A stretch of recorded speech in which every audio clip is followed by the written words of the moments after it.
Close your eyes for a moment and think back to your school history lessons. Perhaps you remember learning about ancient civilizations as if they were separate chapters in a book. The Egyptians in one section, the Greeks in another, the Chinese civilization over here, the Maya over there. Each culture seemed to develop in isolation, inventing writing independently, discovering agriculture on their own, building their monuments without influence from the outside world. The narrative was tidy, organized by geography and time period, with each civilization existing in its own bubble until the age of exploration suddenly brought the world together.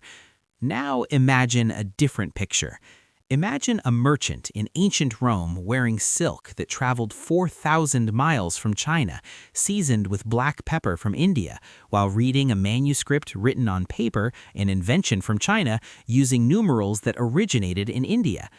Imagine an emperor in China commissioning a map that showed not just his own empire, but detailed knowledge of Persia, India, and even vague awareness of Rome. Imagine African kingdoms trading gold and ivory across the Sahara, their wealth rivaling anything in Europe, their scholars studying in libraries that held hundreds of thousands of manuscripts. This second picture is far closer to historical reality than the isolated civilizations of our textbooks.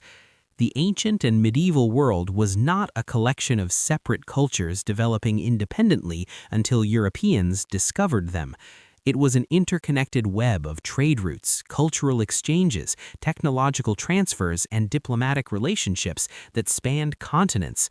Ideas, inventions, religions, foods, and fashions traveled thousands of miles, transforming societies far from their points of origin. This is the story that school rarely tells, the story of how interconnected our ancestors actually were, how an innovation in one part of the world would ripple across continents, how merchants, pilgrims, diplomats, and adventurers created networks that linked civilizations from the Atlantic to the Pacific, from Scandinavia to southern Africa. This is the real ancient and medieval world, more complex, more connected, and more fascinating than the simplified version we learned in school. The myth of isolated civilizations developing independently is one of the most pervasive misconceptions in popular understanding of history. It persists partly because it makes history easier to teach. You can study ancient Egypt without worrying about what was happening in China. You can learn about the Maya without connecting them to the rest of the world. But this compartmentalized approach obscures one of the most important truths about human history. People have always traveled, traded, and exchanged ideas across vast distances, and these connections fundamentally shaped how civilizations developed. Let us begin in the ancient world, specifically around the 1st century CE, when what historians call the world system of Afro-Eurasia was already well established. This was not yet a truly global network. The Americas, Australia, and the Pacific Islands were not yet connected to this system. But across Africa, Europe, and Asia, an intricate web of trade routes, diplomatic relationships, and cultural exchanges linked societies from the Roman Empire in the west to the Han Dynasty in China in the east, from the kingdoms of sub-Saharan Africa to the steppes of Central Asia. The most famous of these connections is the Silk Road, though this name is somewhat misleading. It wasn't a single road, but rather a network of routes, both overland and maritime, that connected east and west. The term Silk Road itself wasn't coined until the 19th century by a German geographer. The people who actually used these routes in ancient times simply thought of them as trade networks, pilgrimage paths, or invasion routes, depending on their purpose. The overland Silk Road routes ran from China through Central Asia, Persia, and the Middle East, eventually reaching the Mediterranean world. Merchants rarely traveled the entire distance. Instead, goods passed through many hands, with traders specializing in particular segments of the route. Silk from China, the luxury item that gave the route its later name, would be sold to Central Asian merchants, who would sell to Persian merchants, who would sell to Syrian merchants, who would finally sell to Roman buyers. At each exchange, prices increased, which is why silk was so expensive in Rome that it was literally worth its weight in gold. But silk was just one of many goods that traveled these routes. From China came silk, paper, porcelain, tea, and various technologies. From India came spices, particularly black pepper and cinnamon, cotton textiles, precious stones, and sophisticated mathematical and astronomical knowledge. From the Middle East came glassware, carpets, and eventually the knowledge of papermaking that they had learned from Chinese prisoners of war. From Africa came gold, ivory, and later enslaved people. From the Mediterranean came wine, olive oil, wool, and glassware. These weren't just luxury goods for the elite. Many items that traveled the Silk Road became integrated into daily life in distant lands. Technologies and ideas traveled along these routes as well, often transforming societies far from where they originated. Paper, invented in China around the 2nd century CE, gradually spread westward. By the 8th century, Arabs had learned papermaking from Chinese prisoners captured after the Battle of Talis in 751 CE. From the Islamic world, paper spread to Europe, where it eventually enabled the printing revolution. Without this transfer of technology along the Silk Road, the Renaissance and the scientific revolution in Europe would have been impossible in the form they took.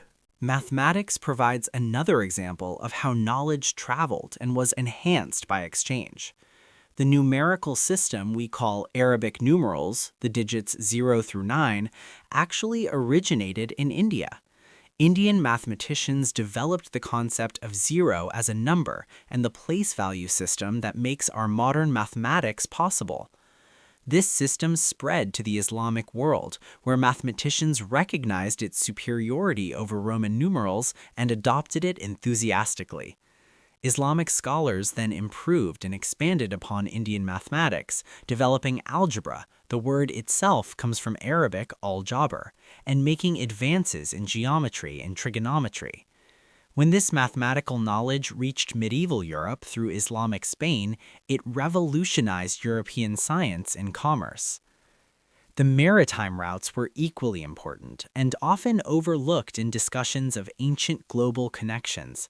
The Indian Ocean Trade Network connected East Africa, the Arabian Peninsula, India, Southeast Asia, and China in a web of commerce that predated the Silk Road and, in some ways, was more important.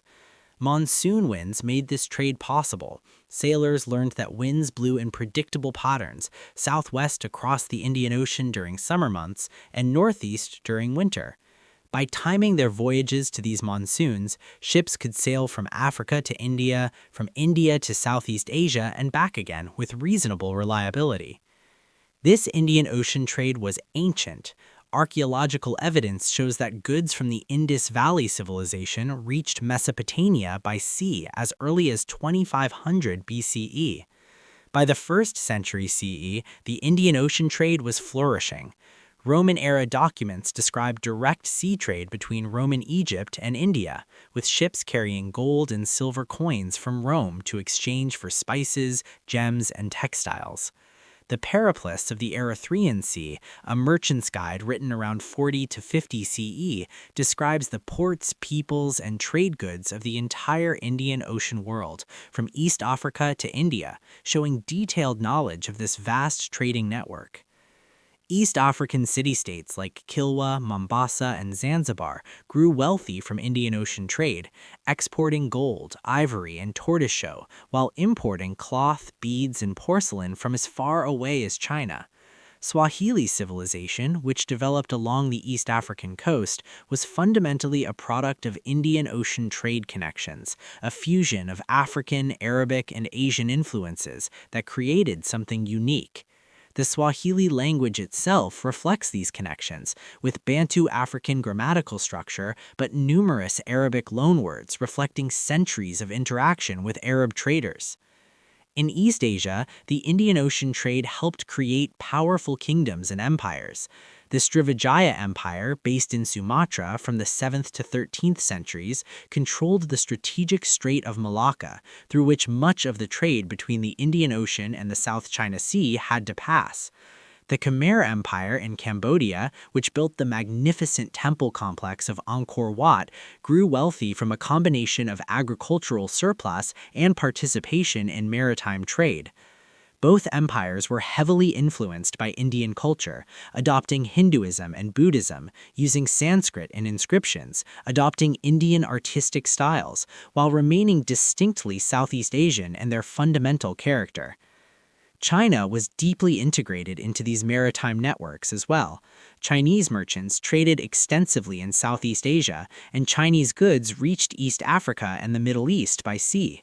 During the Tang Dynasty, 618 to 907 CE, the port of Guangzhou was home to thousands of foreign merchants, Arabs, Persians, Indians, Southeast Asians, living in their own quarters and trading Chinese silk and porcelain for goods from across the Indian Ocean world. The famous blue and white porcelain that we associate with China was actually developed to appeal to Middle Eastern tastes. The blue cobalt decoration mimicked patterns popular in Islamic art, and much of this porcelain was made specifically for export to Islamic markets. The spread of religions provides perhaps the clearest evidence of how connected the ancient world was. Buddhism, which originated in northern India around the 5th century BCE, spread along trade routes to become the dominant religion in much of East and Southeast Asia. Buddhist monks traveled the Silk Road, establishing monasteries and translating sacred texts. The famous Chinese Buddhist pilgrim Huanzong traveled from China to India in the 7th century CE, a journey of thousands of miles to obtain authentic Buddhist scriptures and study at Indian Buddhist universities. His journey, later fictionalized as Journey to the West, would have been impossible without the well-established trade routes and the network of Buddhist communities along them. Christianity spread even more widely and rapidly. Within a few centuries of Jesus' death, Christian communities existed from Spain to Ethiopia to India to Central Asia. The Church of the East, often called Nestorian Christianity, had established communities in Persia, Central Asia, and China by the 7th century CE. A famous monument, the Nestorian Stele, erected in China in 781 CE, describes the arrival of Christian missionaries in China during the Tang Dynasty and provides detailed information about Christian doctrine in Chinese and Syriac. Christianity reached Scandinavia, Ethiopia, India, and China, spanning almost the entire known world through these networks of trade and travel. Islam's spread was even more dramatic. Beginning in the 7th century CE in Arabia, Islam spread within a century across North Africa, throughout the Middle East, into Central Asia, and eventually to Sub-Saharan Africa, India, Southeast Asia, and China.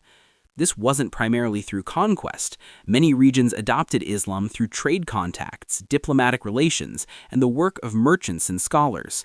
The fact that Islam could spread from Morocco to Indonesia, covering the majority of the Afro-Eurasian trade network, demonstrates how interconnected the medieval world was. The exchange wasn't just one way or east to west. Europe contributed to this world system as well, though often in ways that textbooks don't emphasize. Roman engineering and architectural techniques influenced construction across the Mediterranean and Middle East. European agricultural innovations, particularly in the medieval period, included improved plows, crop rotation systems, and the horse collar, which eventually spread eastward. European metallurgy, glassmaking, and textile production were sophisticated, and their products were valued in distant markets. The Viking Age represents another often overlooked example of long-distance connections. We typically learn about Vikings raiding and settling in Britain, Ireland, and France, but Viking trade networks extended much farther. Swedish Vikings, known as the Rus, established trade routes down the Russian rivers to the Black Sea and the Caspian Sea, connecting Scandinavia to the Byzantine Empire and the Islamic caliphates. Arab silver coins have been found in Viking hoards in Scandinavia, payment for furs, amber, and enslaved people that Vikings sold to merchants in Constantinople and Baghdad. These same Vikings founded the state that would become Russia, with their leader, Rurik, establishing a dynasty that ruled until the 17th century. Sub-Saharan Africa was deeply integrated into these global networks, though this is rarely emphasized in standard history education. The Trans-Saharan trade connected West African kingdoms to North Africa and the Mediterranean world from ancient times. Ghana, Mali, and Songhai, the great West African empires, grew wealthy from controlling the gold trade. Mansa Musa, ruler of Mali in the early 14th century, was possibly the wealthiest person in world history. When he made a pilgrimage to Mecca in 1324, he brought so much gold that he caused inflation in Cairo that lasted for years. His empire controlled gold mines that supplied a significant portion of the world's gold, and this gold traveled through established trade networks to Europe, the Middle East, and beyond. The Great Zimbabwe civilization in southeastern Africa, which flourished from the 11th to 15th centuries, built massive stone structures and controlled trade in gold and ivory to the coast, where Swahili merchants connected them to the Indian Ocean trade network. Chinese porcelain and other trade goods have been found at Great Zimbabwe archaeological sites, proving connections to the wider world system. These African civilizations weren't isolated, they were key nodes in global trade networks. The Americas before 1492 represent a genuinely separate world system, not yet connected to Afro-Eurasia except possibly for brief Viking contact in Newfoundland and hypothetical pre-Columbian contacts that remain controversial. But within the Americas, there were extensive networks of trade and cultural exchange. The Mississippian culture, centered at Cahokia near modern St. Louis, was connected through trade to societies from the Gulf Coast to the Great Lakes to the Rockies. Cahokia, which at its height in the 13th century had a population of 10,000 to 20,000, was a major urban center whose influence extended across much of North America. In Mesoamerica, the Maya, Zapotec, and later the Aztec civilizations were connected through trade networks that moved obsidian, jade, cacao, feathers, and other goods across the region. The Inca Empire in South America unified an enormous territory through roads, administrative systems, and forced resettlement, creating connections across diverse ecological zones, from coastal deserts to high mountains to Amazonian forests. While the Americas were isolated from Afro-Eurasia, they were not isolated internally. Trade, conquest, migration, and cultural exchange created connections across vast distances. Disease, tragically, provides some of the most powerful evidence of how connected the ancient and medieval world was. The Antonine Plague, which struck the Roman Empire in the 160s CE, may have been connected to diseases from the east transmitted along trade routes. The plague of Justinian in the 6th century CE, which devastated the Byzantine Empire, was likely bubonic plague that spread along trade routes from Central Asia. The Black Death in the 14th century followed trade routes from Central Asia through the Middle East and along both overland and maritime routes to Europe, killing perhaps 1/3 of Europe's population and comparable percentages across the Islamic world and China. These pandemics were possible only because of the extensive connections that linked distant regions. The same trade routes that brought silk and spices also brought pathogens. Food crops spread along these networks, transforming agriculture and diets in distant lands. Wheat and barley, originally domesticated in the Middle East, spread to Europe, North Africa, and eventually to Central and East Asia. Rice, originally domesticated in China and India, spread throughout Asia and eventually to Africa and Europe. Citrus fruits originated in Southeast Asia but spread to the Middle East and Mediterranean Europe.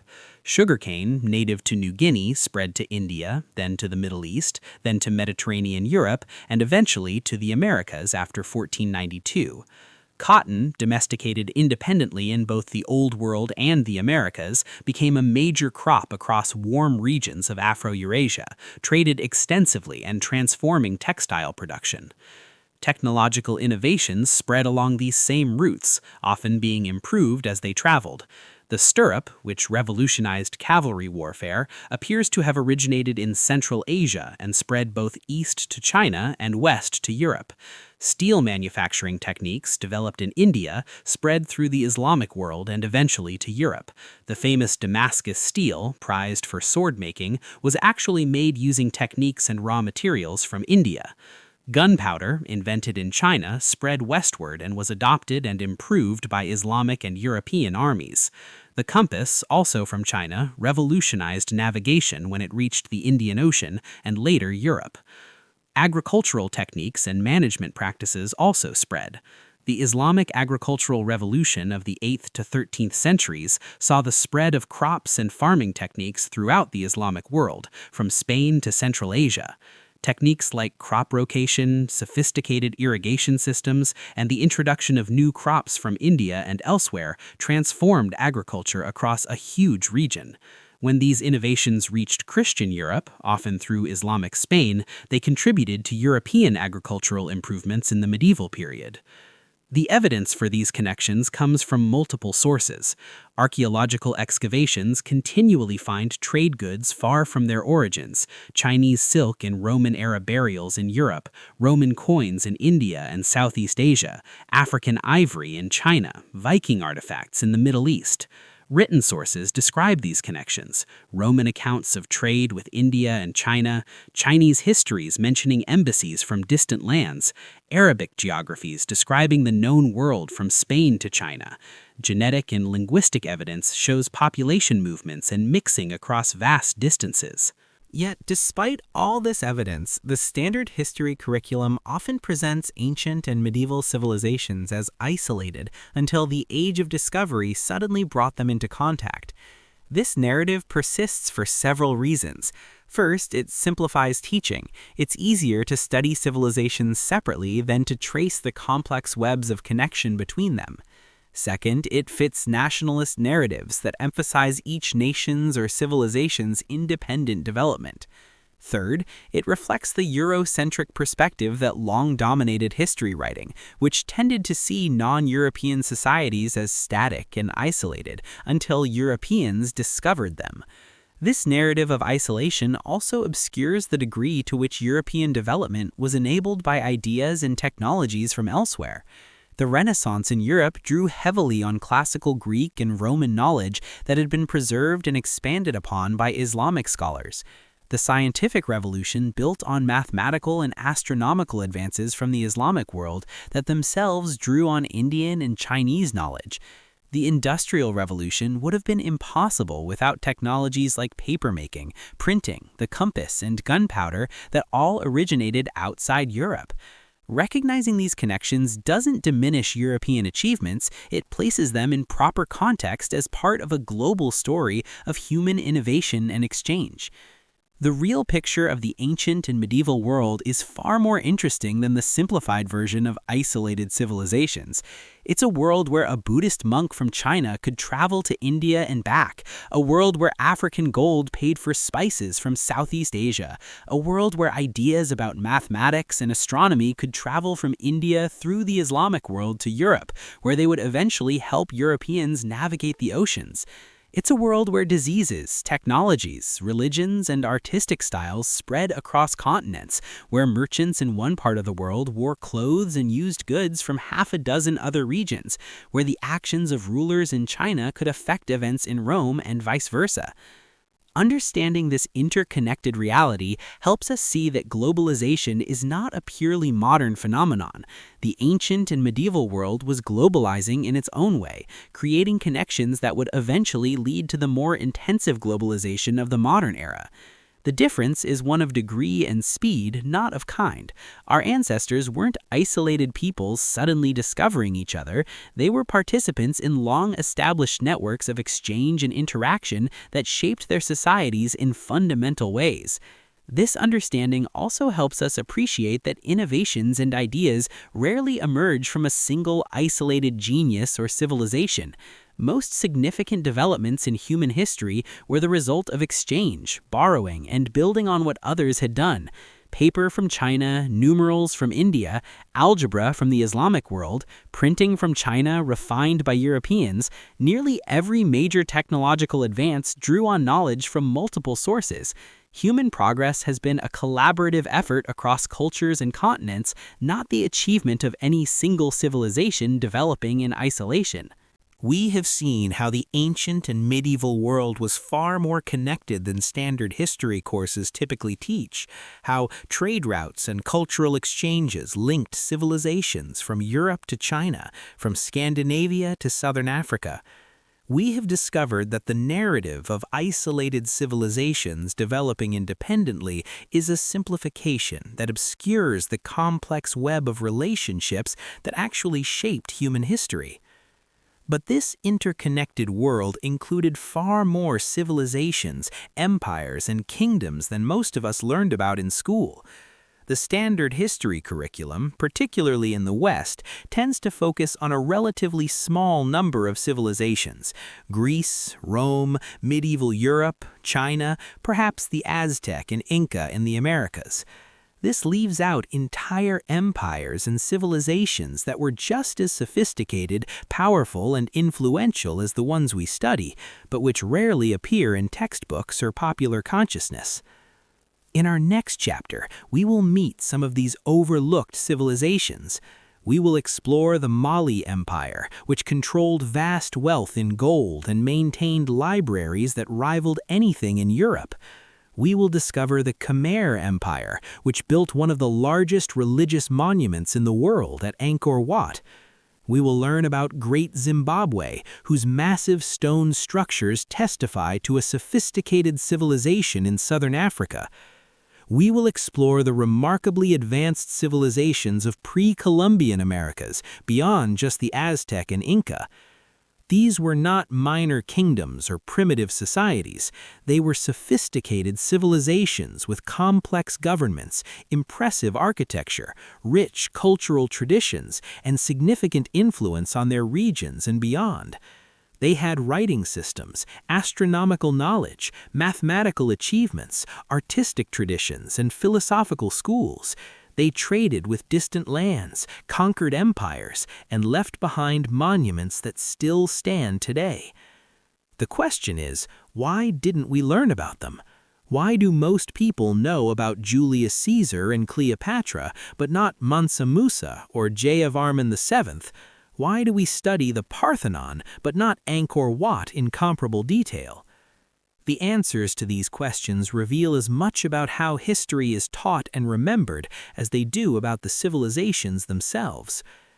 Rest now, and when you're ready, we will journey to the empires that school forgot to teach you about, the civilizations that were written out of the standard narrative, and the remarkable achievements of societies that deserve to be remembered alongside Greece, Rome, and the other civilizations that dominate our history books. The world was more diverse, more complex, and more fascinating than we were told. Let us discover what we missed.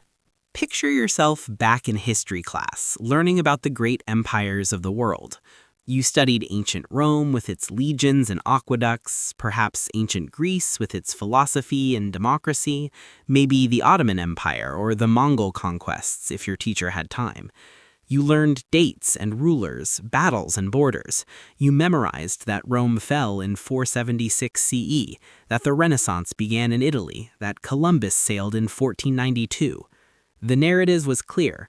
Civilization flowed from Mesopotamia to Egypt to Greece to Rome to medieval Europe, with occasional mentions of China's dynasties and perhaps the Aztec and Inca before their conquest by Spain.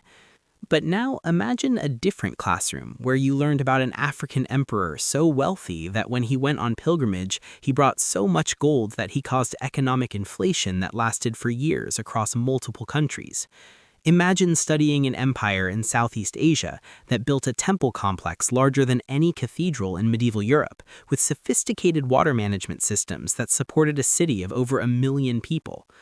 Imagine learning about civilizations in the Americas that performed complex brain surgery with higher survival rates than Europe would achieve until the 20th century, or about an African kingdom that built massive stone structures without mortar that still stand today, using architectural techniques so sophisticated that early European visitors refused to believe Africans could have built them. These are not fantasies or exaggerations.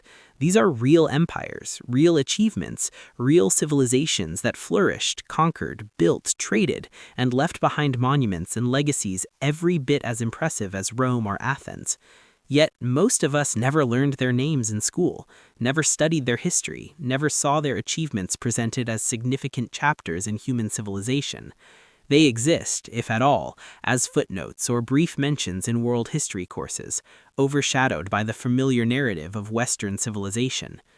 This is the story of the empires you never learned about, not because they were less important, less sophisticated, or less influential, but because of how history curricula developed, which perspectives dominated history writing, and which stories were deemed worth telling.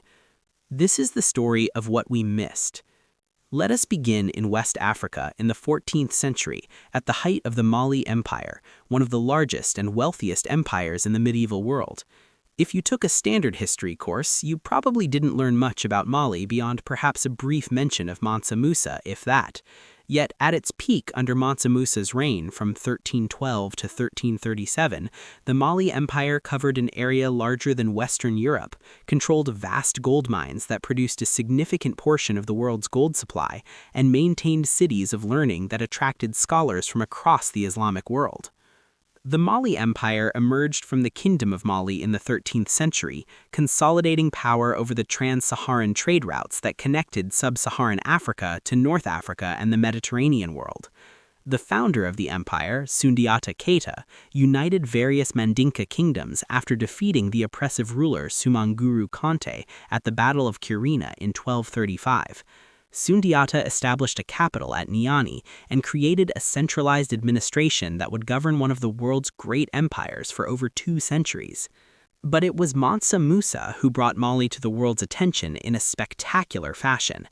In 1324, he embarked on a Hajj, the Muslim pilgrimage to Mecca that every believer who is able is expected to make once in their lifetime. But this was no ordinary pilgrimage. Mansa Musa traveled with an entourage estimated at 60,000 people, including soldiers, officials, merchants, and enslaved people. He brought with him enormous quantities of gold. Some accounts say 12 tons, others even more. Along the route through North Africa and Egypt, he distributed this gold with extraordinary generosity, giving gifts to scholars, officials, and the poor, building mosques and funding charitable works. The economic impact of this generosity was profound. In Cairo, which Mansa Musa passed through on his way to Mecca, he gave away so much gold that he depressed its value for over a decade. The price of gold dropped dramatically because of the sudden increase in supply, and it took years for the market to recover. This single journey by one African emperor had economic reverberations across the Mediterranean world. Arab historians and geographers wrote extensively about Mansa Musa's pilgrimage, and he appeared on the Catalan Atlas of 1375, a famous medieval map, depicted sitting on a throne, holding a gold nugget, labeled as the ruler of the richest kingdom in the world. Mali's wealth came primarily from gold. The empire controlled the gold fields of Bambouk and Beret, regions that produced high-quality gold that was traded across the Sahara to North Africa and beyond.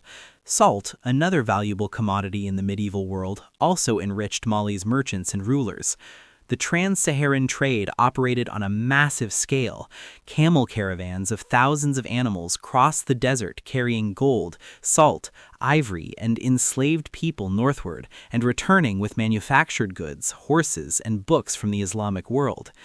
What most people don't learn is that Mali was not just wealthy, but also a major center of Islamic learning and scholarship. The city of Timbuktu, which has become in modern popular consciousness a byword for remoteness and exoticism, was actually a thriving intellectual center.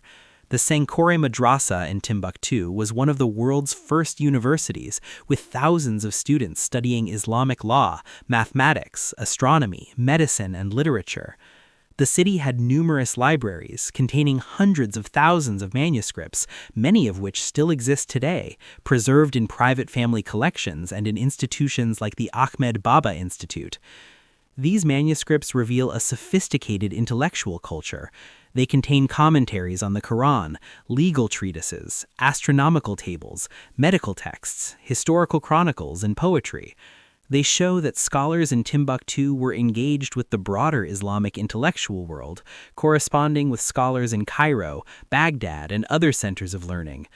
The level of literacy and scholarship in medieval Timbuktu was comparable to anything in medieval Europe, yet this aspect of African history is rarely emphasized in standard education. The Mali Empire declined in the 15th century, challenged by the rising Songhai Empire and internal political struggles. But at its height, Mali was one of the world's great powers, wealthy, sophisticated, and influential. The fact that most people know more about minor medieval European kingdoms than they do about an empire that spanned a territory larger than Western Europe and controlled immense wealth reveals a significant gap in how history is taught. Moving east across the African continent and forward slightly in time, we encounter another civilization rarely studied in depth, the Kingdom of Aksum, which flourished in what is now Ethiopia and Eritrea from approximately the 1st century CE to the 7th century. Aksum was a major trading power, controlling trade routes that connected the Roman Empire, India, and Arabia. At its height, it was considered one of the 4 great powers of the ancient world, alongside Rome, Persia, and China. Aksum developed its own written script, Ge'ez, which is still used in Ethiopian Orthodox Church liturgy today. The kingdom minted its own coins, one of the few sub-Saharan African states to do so in the ancient world, indicating a sophisticated economy and international trade connections.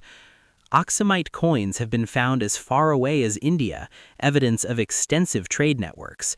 The kingdom built impressive architecture, including massive stone stelae, or obelisks, some of which were over 100 feet tall, carved from single pieces of stone and erected as monuments. One stela, the obelisk of Aksum, weighing 160 tons, was looted by Italy in 1937 and only returned to Ethiopia in 2005. Aksum was also significant religiously. It was one of the first Christian kingdoms, converting in the 4th century CE under King Ezana. Ethiopian Christianity developed its own distinctive traditions, maintaining practices like dietary laws that other Christian churches had abandoned, and preserving texts that were lost elsewhere. The Ethiopian Orthodox Church claims to possess the Ark of the Covenant, stating it was brought to Ethiopia by Menelik I, legendary son of King Solomon and the Queen of Sheba.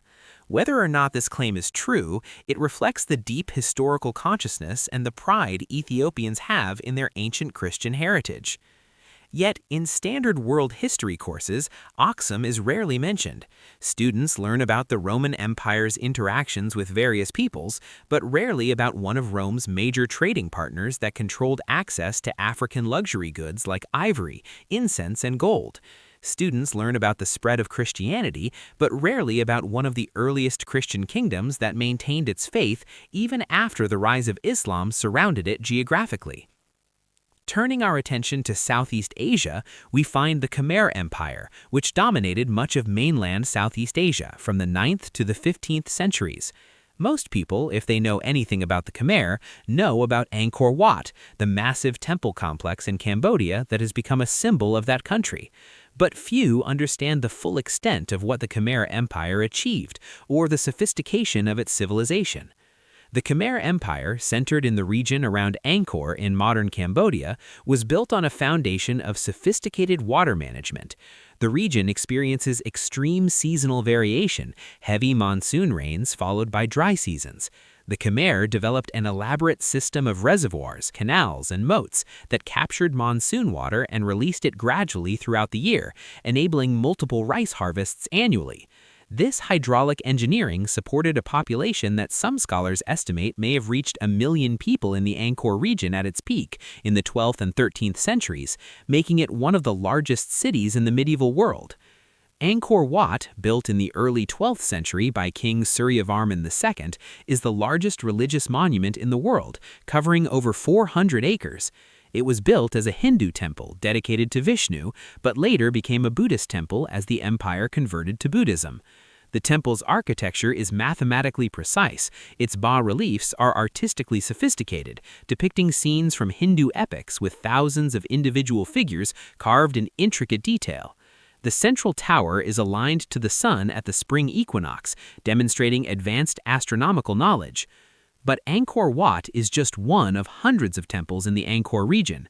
The Bayon Temple, with its massive stone faces gazing in all directions, the Top Prom Temple, where tree roots intertwine with ancient stonework, Priya Khan, Bante III, each is an architectural masterpiece. The scale and sophistication of construction at Angkor rivals anything built in medieval Europe. Yet, while European cathedrals like Notre Dame and Chartres are extensively studied in art and architecture courses, Angkor is often relegated to a brief mention in Asian history surveys. The Khmer Empire's influence extended across much of Southeast Asia at its height. It controlled territories that now comprise Cambodia, Laos, Thailand, and parts of Vietnam and Myanmar. The empire maintained diplomatic and trade relations with China and with other Southeast Asian kingdoms. Sanskrit inscriptions reveal that the Khmer adopted and adapted Indian culture, religion, and political concepts while maintaining their own distinctive identity.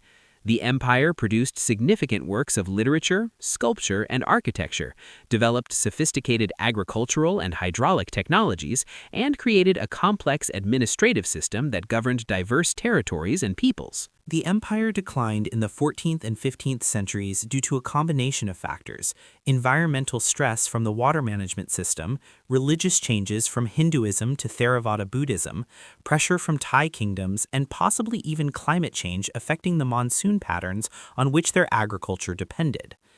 The capital at Angkor was eventually abandoned and the jungle reclaimed many of the temples.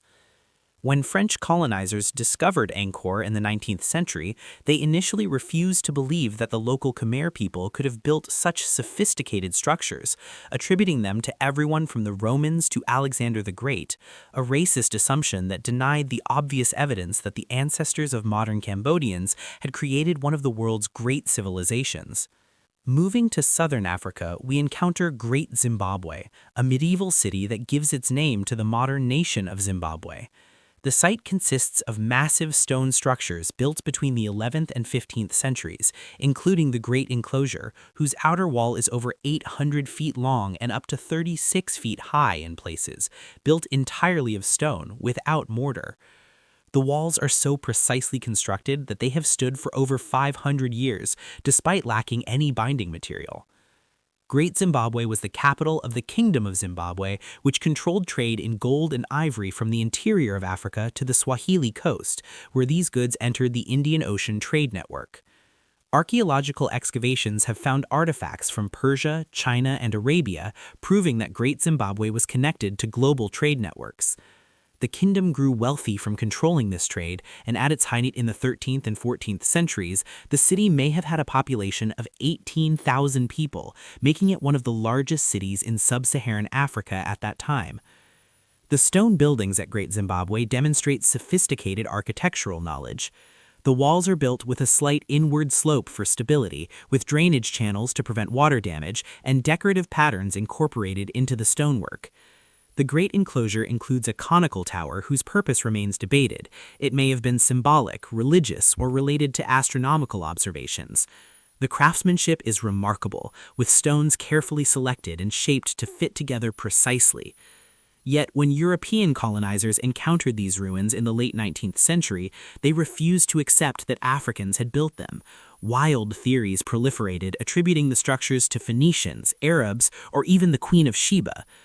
The British archaeologist J. Theodore Bent, who excavated the site in 1891, concluded that Great Zimbabwe must have been built by a northern race because, in his racist view, Africans were incapable of such achievements. This denial of African accomplishment led to suppression of archaeological evidence and promotion of fantasies that persisted well into the 20th century. Modern archaeology has conclusively proven that Great Zimbabwe was built by the ancestors of the Shona people who still live in the region. The pottery, artifacts, and building techniques are consistent with local African cultures. Radiocarbon dating places the construction firmly in the medieval period. The sophistication of Great Zimbabwe reflects the achievements of African civilization, not foreign intervention. Yet, because of the legacy of colonial-era racism and the continued dominance of Eurocentric narratives in history education, many people remain unaware of Great Zimbabwe, or assume, if they've heard of it, that it must have been built by non-Africans. Crossing the ocean to the Americas, we find civilizations that are somewhat better known than those in Africa or Southeast Asia, but still dramatically underrepresented in standard curricula.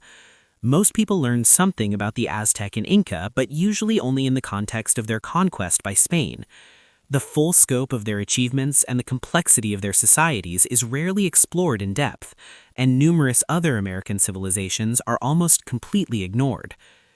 The Inca Empire, which dominated western South America in the 15th and early 16th centuries, was the largest empire in pre-Columbian America, stretching over 2,500 miles along the Andes from modern Colombia to Chile. The empire, known as Tawantinsuyu in Quechua, unified diverse peoples and territories through a combination of military conquest, diplomatic skill, and administrative sophistication. The Inca built an extensive road network totaling over 25,000 miles, with roads traversing some of the world's most difficult terrain, across mountains, through deserts, over rivers spanned by suspension bridges. These roads enabled rapid communication and troop movement across the empire.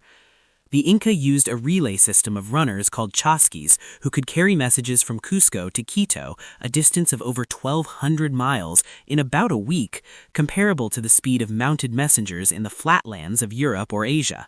What many don't learn is that the Inca achieved this without wheeled vehicles, without draft animals larger than llamas, and without a writing system as we understand it. Instead, they used an intricate system of knotted strings called quipu to record numerical data, census information, tribute records, and possibly even narratives, though scholars are still working to fully decode quipu. The absence of writing as Europeans knew it led early Spanish chroniclers and later historians to underestimate Inca sophistication. But in fact, the Inca administrative system was remarkably effective, managing an empire of perhaps 10 million people across diverse and difficult terrain. Inca architecture was extraordinary. The famous site of Machu Picchu, built in the 15th century, demonstrates their sophisticated understanding of engineering and astronomy. The structures are built using the ashlar technique, where stones are cut so precisely that they fit together without mortar, yet are so tight that a knife blade cannot fit between them. Some of these stones weigh over 100 tons, yet they were transported from quarries and lifted into place using techniques that scholars are still trying to fully understand. The buildings were designed to withstand earthquakes, a crucial consideration in the seismically active Andes, and many Inca structures have survived earthquakes that destroyed later Spanish colonial buildings built on top of them. The Inca also had advanced medical knowledge. They performed trepanation, surgical opening of the skull, to treat head injuries, and archaeological evidence suggests that survival rates were remarkably high, in some periods over 80%, which is higher than similar surgeries in Europe would achieve until modern antiseptic techniques. They used coca leaves as anesthetic, performed amputations, set fractures, and treated a variety of ailments with herbal medicines. Agriculture was another area of Inca achievement. They developed sophisticated terrace systems on mountain slopes, creating level planting surfaces with irrigation systems that prevented erosion and maximized arable land. They cultivated potatoes, which they domesticated in thousands of varieties adapted to different altitudes and climates, along with quinoa, maize, and numerous other crops. They understood freeze-drying preservation techniques, creating chuño, freeze-dried potatoes that could be stored for years, providing food security against crop failures. Yet in standard world history courses, the Inca are often presented primarily as victims of Spanish conquest, with Pizarro's capture of Atahualpa receiving more attention than centuries of Inca achievement. The sophistication of their administration, the extent of their infrastructure, the ingenuity of their engineering, these are mentioned briefly, if at all. The Aztec Empire in Mesoamerica is similarly known more for its conquest than for its achievements, and what is emphasized about Aztec culture often focuses on human sacrifice, presented in sensationalistic terms without adequate context. The Aztec Empire, or more properly the Mexica Empire, which dominated central Mexico in the 15th and early 16th centuries, was a sophisticated civilization with remarkable achievements in architecture, astronomy, agriculture, and art. Tenochtitlan, the Aztec capital built on an island in Lake Texcoco, where Mexico City now stands, was one of the largest cities in the world in 1500, with a population estimated at 200,000 to 300,000 people. The city was laid out on a grid pattern with causeways connecting it to the mainland, aqueducts bringing fresh water, and a complex system of canals for transportation. The central plaza contained the Templo Mayor, a massive pyramid temple, along with other temples, palaces, and government buildings. The Aztec developed chinampas, artificial islands created in shallow lake beds by piling up mud and vegetation, which were extraordinarily productive agricultural zones. These floating gardens could produce up to 7 harvests per year, supporting the large urban population. Modern agricultural research has found that chinampas were more productive per unit area than most modern agricultural systems. The Aztec had 2 calendar systems, a 365-day solar calendar and a 260-day ritual calendar, which intermeshed in a complex cyclical system. They made detailed astronomical observations, tracking the movements of Venus, predicting eclipses, and maintaining elaborate chronicles of celestial events. They had a sophisticated understanding of mathematics and used a base 20 numerical system. Yes, the Aztec practiced human sacrifice, and this shouldn't be minimized, but it should be understood in religious and cultural context rather than presented as evidence of barbarity.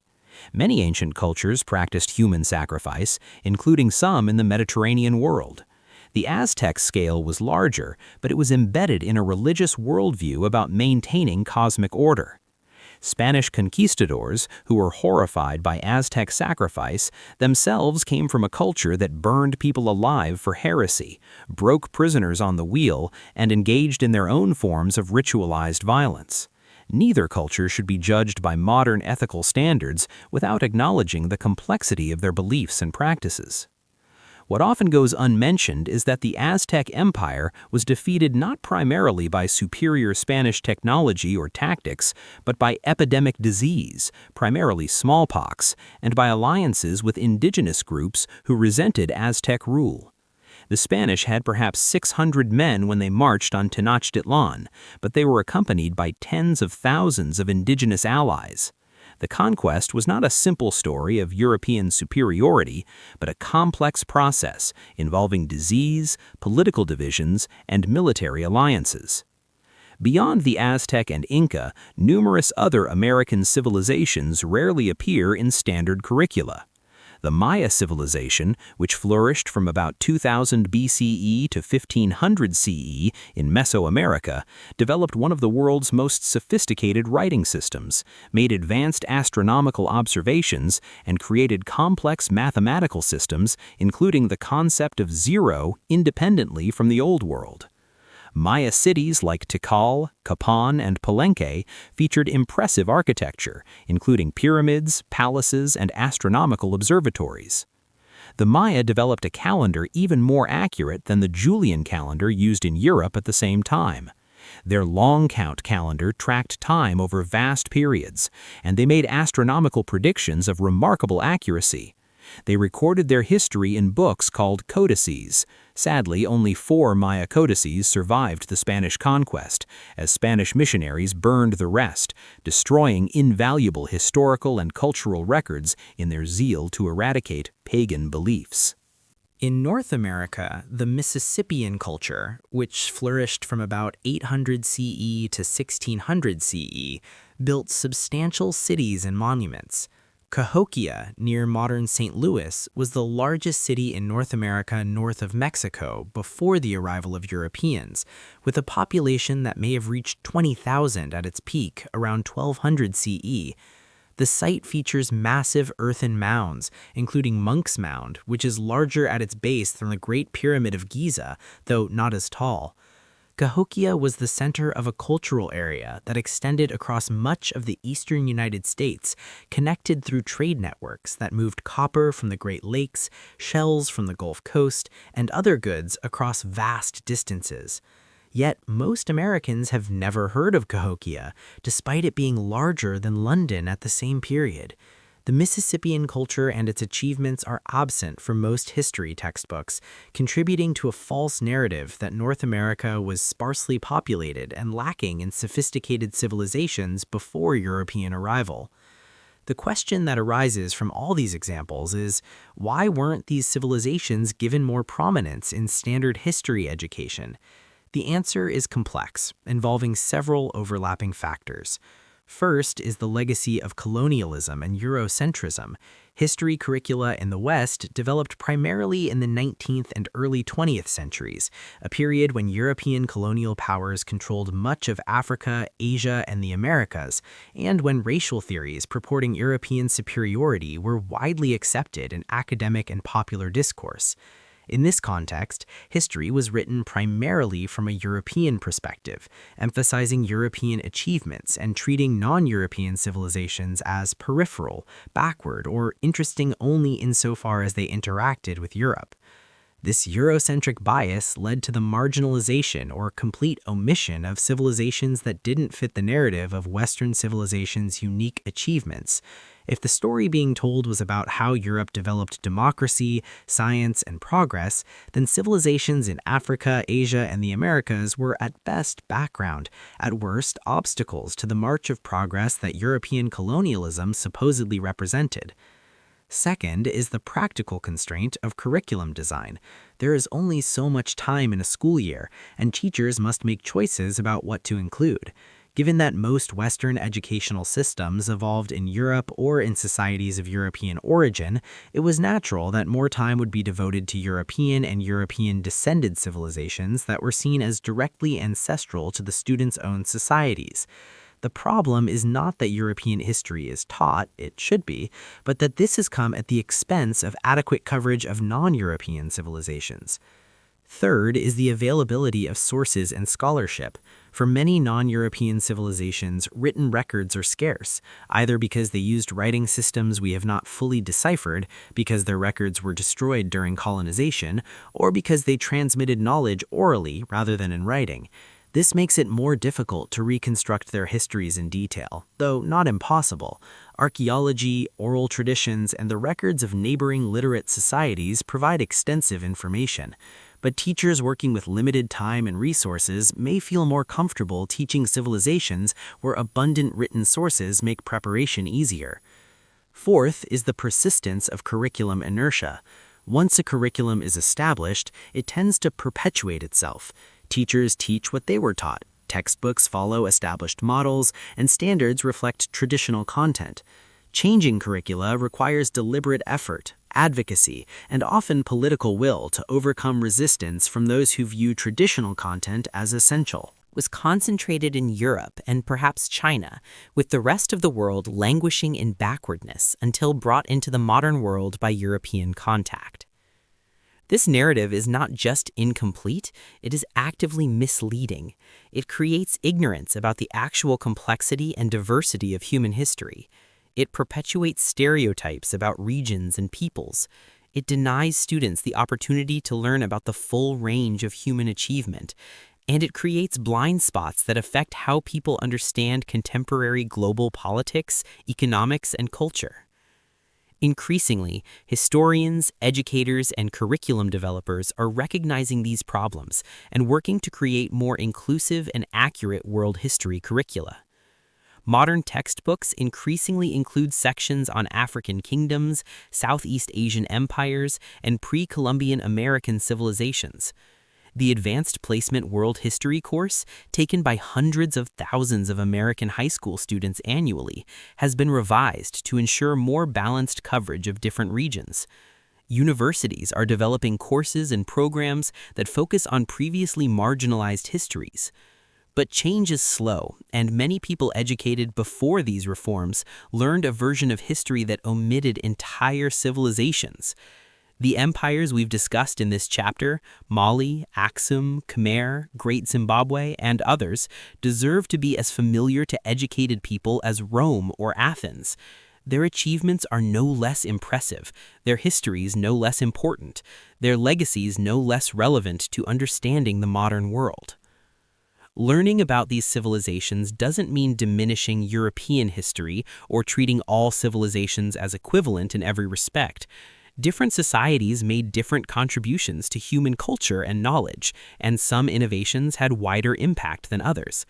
But recognizing the achievements of civilizations around the world enriches our understanding of human history and corrects the false narrative that sophisticated civilization was unique to Europe.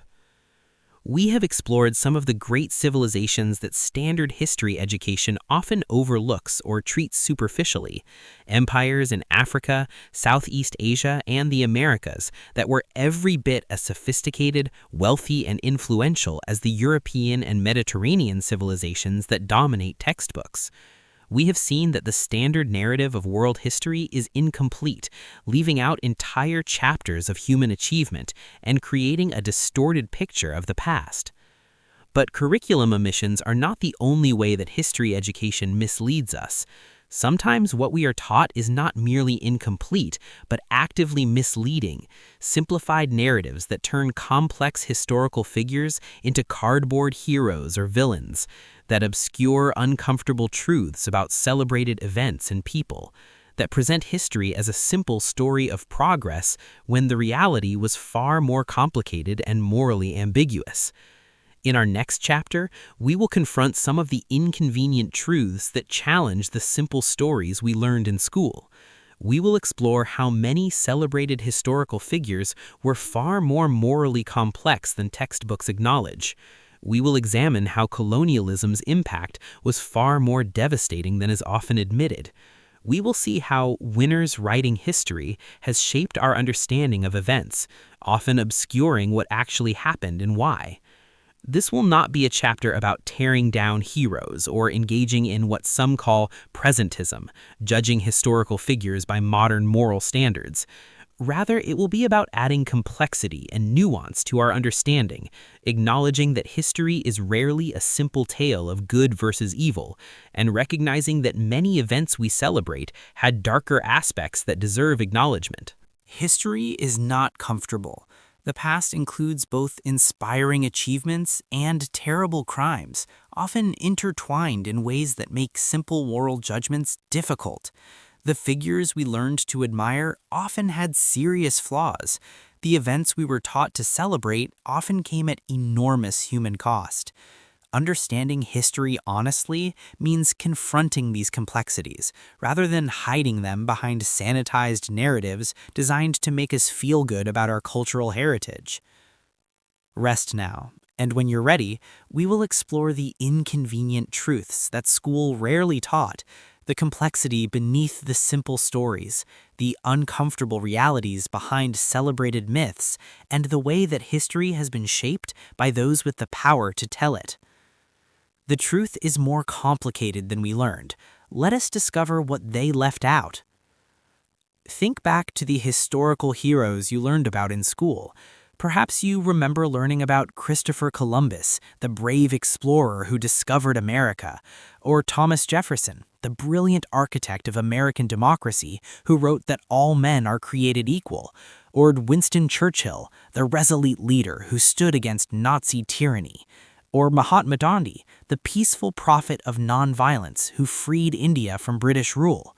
These figures were presented as giants of history, men whose achievements fundamentally shaped the modern world, whose courage and vision we should admire and emulate. Now imagine opening a more complete account of these same individuals, one that includes not just their celebrated achievements, but also aspects of their lives and actions that rarely appear in textbooks. Columbus, who initiated a catastrophic demographic collapse in the Americas through enslavement, brutality, and disease. Jefferson, who wrote eloquently about liberty while enslaving over 600 people throughout his lifetime, and likely fathering children with an enslaved woman who could not legally consent. Churchill, whose policies contributed to a famine in Bengal that killed millions. Gandhi, whose views on race, gender, and sexuality were deeply problematic even by the standards of his own time. These more complete pictures don't erase these figures' genuine achievements or mean they contributed nothing of value to history, but they do reveal something crucial that standard history education often obscures: that historical figures were complex human beings whose lives and legacies contain both admirable and troubling elements. that many celebrated events came at enormous human costs, and that the simple hero worship we're encouraged to feel is inadequate for understanding the messy reality of the past. This chapter explores the inconvenient truths about history, not to engage in what some dismiss as political correctness or to tear down every historical figure, but to add necessary complexity and honesty to our understanding. History is not a simple story of heroes and villains, progress and backwardness, good guys and bad guys. It's a complicated tale of human beings making choices in specific contexts, sometimes creating genuine progress while simultaneously inflicting terrible harm, sometimes being celebrated for achievements that came at costs their societies preferred not to acknowledge. This is the story of what they didn't tell you, because it complicated the narrative, because it made us uncomfortable, because it challenged myths that served political or cultural purposes. This is the history behind the history. None of this appears in the elementary school narrative of Columbus as a brave explorer. Children are rarely taught that Columbus initiated a process that led to the near-complete destruction of Caribbean indigenous populations, that he enslaved people systematically, that he governed so brutally that he was eventually arrested and removed from power by the Spanish crown itself, or that his voyages marked the beginning of a catastrophic demographic collapse unprecedented in human history. Why is this history omitted or glossed over? Partly because it's uncomfortable. Columbus Day is a celebration, and people don't want celebrations associated with atrocities. Partly because Columbus became a symbol for Italian-American identity and pride in the United States, and communities that celebrate him resist acknowledging the darker aspects of his legacy. And partly because the discovery narrative fits a larger story about European exploration and expansion that emphasizes bravery and progress rather than conquest and destruction. Turning to American history, the Founding Fathers are similarly presented in simplified, hero-worshipping terms that obscure significant moral contradictions. Thomas Jefferson, the principal author of the Declaration of Independence, with its stirring assertion that all men are created equal and possess unalienable rights, including liberty, enslaved over 600 people during his lifetime and never freed most of them, even in his will. Jefferson wrote eloquently about the evils of slavery, calling it a moral depravity and an abominable crime. Yet he continued to participate in and profit from this system throughout his life. He purchased and sold enslaved people, separated enslaved families when economically convenient, and pursued escaped enslaved people who sought freedom. His wealth, his lifestyle, and his ability to devote time to politics and philosophy all depended on the labor of people he held in bondage. Moreover, there's extensive historical evidence, both documentary and DNA-based, that Jefferson maintained a long-term sexual relationship with Sally Hemings, an enslaved woman at Monticello who was likely the half-sister of his deceased wife. Hemings could not legally consent to any relationship with Jefferson. Enslaved people had no legal rights, and the power dynamics made genuine consent impossible. This relationship produced at least 6 children, all born into slavery, though Jefferson did eventually free Hemings's children. Standard history education often presents Jefferson purely as a brilliant political philosopher and architect of democracy, emphasizing his authorship of the Declaration of Independence, his role in the Louisiana Purchase, his founding of the University of Virginia, and his contributions to Enlightenment political thought. The fact that he enslaved hundreds of people is mentioned, if at all, as a brief acknowledgement that Jefferson owned slaves like most Virginia planters of his time, without grappling with the profound moral contradiction this represents, or the human cost involved. This sanitization extends to other founding fathers. George Washington, presented as the noble and selfless father of his country, also enslaved hundreds of people and went to great lengths to prevent enslaved people from escaping to freedom, including pursuing an enslaved woman named Ona Judge who escaped from Philadelphia and writing to demand her return even after she had started a family in freedom. Benjamin Franklin, the celebrated polymath and diplomat, owned enslaved people for much of his life before eventually becoming an abolitionist in his old age, a moral evolution that's admirable but rarely explored in detail. Let us begin with one of the most celebrated figures in the Western historical narrative, Christopher Columbus, whose discovery of America in 1492 is commemorated with a federal holiday in the United States, and whose voyages are presented in elementary education as brave exploration that opened a new world to European knowledge. The traditional narrative presents Columbus as a visionary navigator who persisted against skepticism, convinced that he could reach Asia by sailing west, and who succeeded in crossing the Atlantic and encountering a new world. This story emphasizes his courage, his determination, and his role in beginning what would become European settlement of the Americas. Elementary school children often create crafts celebrating Columbus, and the phrase "Columbus discovered America" is repeated so often that it becomes unquestioned fact. But this narrative omits crucial context and facts that fundamentally alter how we should understand Columbus and his legacy. First, Columbus did not discover America in any meaningful sense. The Americas were already inhabited by tens of millions of people who had been living there for at least 15,000 years. These indigenous peoples had developed sophisticated civilizations, agricultural systems, cities, and cultures. From their perspective, they weren't discovered, they were invaded. Moreover, Columbus was not even the first European to reach the Americas. Norse explorers, led by Leif Erikson, had established a settlement in Newfoundland around 1000 CE, nearly 500 years before Columbus. While this settlement was temporary and didn't lead to permanent European colonization, it demonstrates that Columbus's voyage was not the unprecedented achievement it's often portrayed as. What's more troubling is what happened after Columbus arrived. The indigenous Taino people of the Caribbean, who encountered Columbus's expedition, initially welcomed the strangers. Columbus himself wrote that they would make fine servants and noted their generosity and peaceful nature.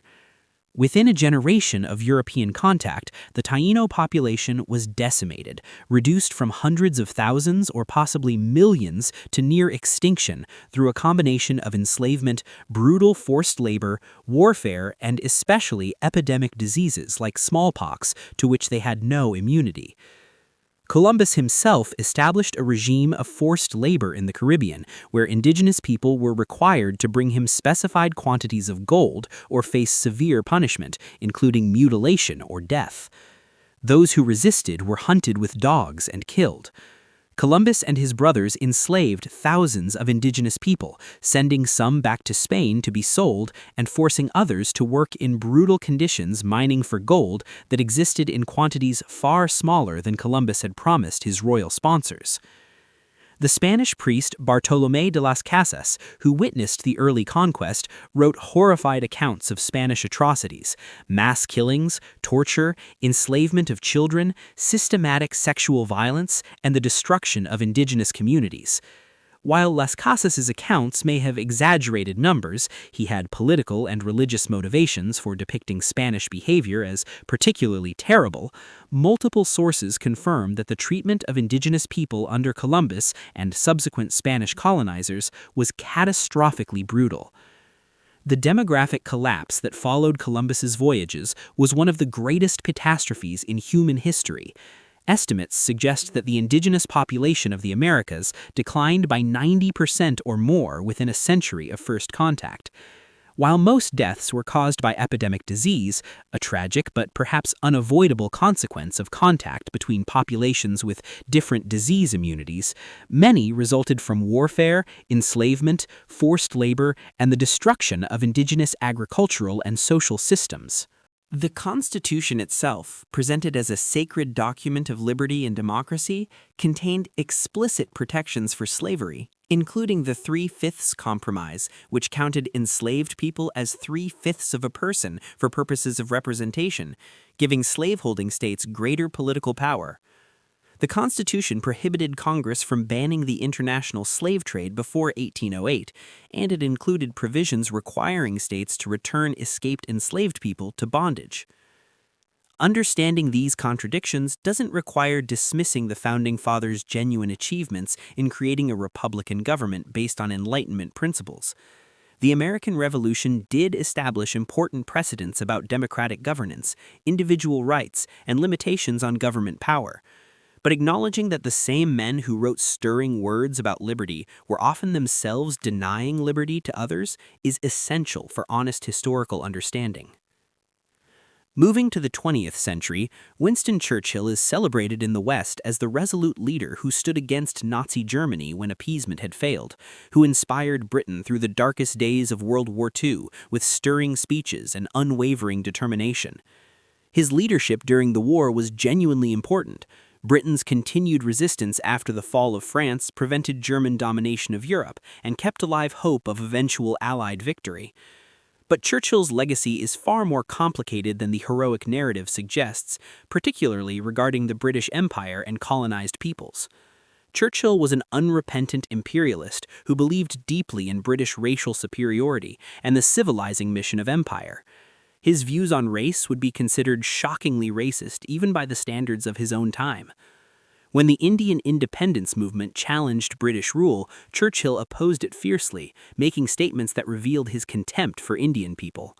He called Gandhi a seditious Middle Temple lawyer, now posing as a fakir, and said he ought to be lain bound hand and foot at the gates of Delhi and then trampled on by an enormous elephant with the new viceroy seated on its back. He asked how, if Britain's treatment of India was so terrible, Gandhi was not yet dead from his hunger strikes. Most troublingly, Churchill's policies as prime minister contributed to the Bengal famine of 1943, in which an estimated 2 to 3 million people died. When wartime conditions and policy decisions created food shortages in Bengal, Churchill's government continued to export food from India to support the war effort and build stockpiles elsewhere in the empire. When officials pleaded for food relief for Bengal, Churchill reportedly asked why Gandhi hadn't died yet if the famine was so bad, and allegedly said that Indians were breeding like rabbits and the famine was their own fault for breeding. Churchill diverted ships that could have carried food relief to Bengal, prioritizing military operations and stockpiling in other regions. His government's policies exacerbated a natural shortage into a catastrophic famine. While debate continues about Churchill's personal responsibility versus broader wartime policy failures, his lack of concern for Indian suffering is well documented. This aspect of Churchill's legacy is rarely taught in Western schools. Students learn about his stirring speeches during the Blitz, his meeting with Roosevelt to plan Allied strategy, his famous V for victory sign. They rarely learn about his role in the Bengal famine, his virulent racism, or his opposition to decolonization and Indian independence. Mahatma Gandhi presents a different kind of complexity. He is celebrated, rightly, as a pioneer of nonviolent resistance and a leader of Indian independence. His philosophy of satyagraha, truth force or soul force, influenced civil rights movements worldwide, including Martin Luther King Jr.'s leadership of the American Civil Rights Movement. Gandhi's commitment to nonviolence in opposing British colonial rule was morally courageous and historically significant. But Gandhi held views that are deeply troubling and rarely acknowledged in the celebratory narratives. During his time in South Africa as a young lawyer, Gandhi advocated for Indian rights, but did so partly by arguing that Indians were superior to black Africans and should not be classified with them. He used derogatory terms for black Africans and argued that Indians, as fellow Aryans, deserved better treatment than savages. He later evolved in his thinking about race, but his early views reveal racial prejudices that contradict his image as a universal champion of justice. Gandhi's views on gender and sexuality were also problematic. He believed that sexual desire was sinful and conducted experiments in which he slept naked with young women, including his grandniece, to test his celibacy and self-control. These experiments involved significant power imbalances and have been criticized as exploitative and inappropriate.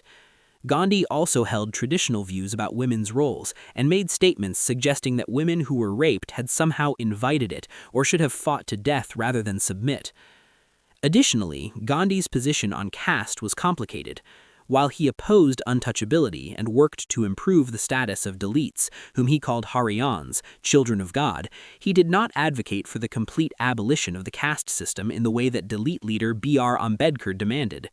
This put him at odds with Dalit activists who saw the caste system itself, not just untouchability, as the fundamental problem.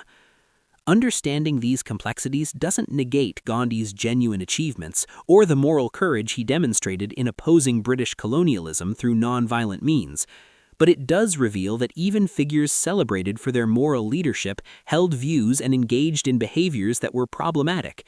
History's heroes were humans with flaws, contradictions, and blind spots. The pattern extends to many celebrated historical figures. Abraham Lincoln, revered as the great emancipator who freed the enslaved, held views about racial equality that were complicated at best. He opposed slavery's expansion but questioned whether black and white Americans could live together as equals, and he supported colonization schemes to send freed black people to Africa or the Caribbean.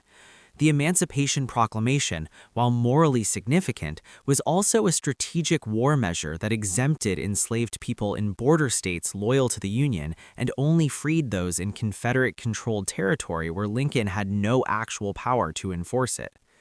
Martin Luther King Jr., whose moral leadership and eloquence made him the face of the American Civil Rights Movement, had personal failings, including marital infidelity, that the FBI documented and attempted to use to blackmail him.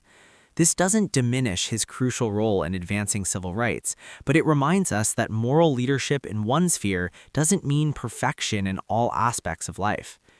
The point of these examples is not to engage in character assassination or to claim that these figures' achievements are worthless. Rather, it's to illustrate that the hero worship approach to history, presenting historical figures as unblemished exemplars of virtue, is both inaccurate and unhelpful. Real historical understanding requires acknowledging complexity, recognizing that people can do both admirable and terrible things, and understanding historical actors in their full humanity, rather than as cardboard saints or demons. Equally important is understanding what is often glossed over or omitted about colonialism and its impacts. Standard history education in Western countries often presents colonialism through a lens that emphasizes European exploration, settlement, and development of colonized territories, with the violence, exploitation, and destruction receiving far less emphasis than they deserve. The colonization of the Americas resulted in what some scholars call the Great Dying, a demographic catastrophe that killed an estimated 90% or more of the indigenous population within a century of contact. Most deaths resulted from epidemic disease, but colonization also involved systematic violence, enslavement, forced labor, destruction of indigenous agricultural systems, and deliberate policies aimed at destroying indigenous cultures. The Spanish encomienda system forced indigenous people to work in mines and plantations under brutal conditions. The Portuguese in Brazil enslaved indigenous people, and when disease decimated those populations, began importing enslaved Africans. English colonists in North America displaced indigenous peoples through land seizures, wars, and forced removals like the Trail of Tears, which killed thousands of Cherokee people when they were forcibly relocated from their ancestral lands. The Atlantic slave trade, which transported an estimated 12 to 15 million enslaved Africans to the Americas between the 16th and 19th centuries, with millions more dying during capture and transport, was one of history's great atrocities. Enslaved people were treated as property, subjected to brutal labor conditions, separated from families, denied all rights, and lived under constant threat of violence. The economic development of the Americas, particularly plantation economies producing sugar, cotton, tobacco, and other crops, was built on enslaved labor. European colonization of Africa in the 19th century, often presented in older textbooks as bringing civilization and development, involved massive violence and exploitation. King Leopold II of Belgium's personal rule over the Congo Free State resulted in the deaths of an estimated 10 million Congolese people through a combination of murder, forced labor, starvation, and disease as Leopold's agents extracted rubber and ivory with extraordinary brutality. Joseph Conrad's Heart of Darkness and subsequent historical research have documented atrocities, including the cutting off of hands of those who failed to meet rubber quotas. British colonial rule in India extracted enormous wealth from the subcontinent, while providing little benefit to most Indians. The Indian economy, which had been one of the world's largest before colonization, was deliberately deindustrialized to benefit British manufacturing. Famines became more frequent and deadly under British rule. The Bengal famine was just one of many famines during the colonial period that killed millions. British education systems were designed partly to create a class of Indians who would administer the colony, creating divisions that persist today. French colonial rule in Algeria involved systematic violence, land seizures, and cultural suppression.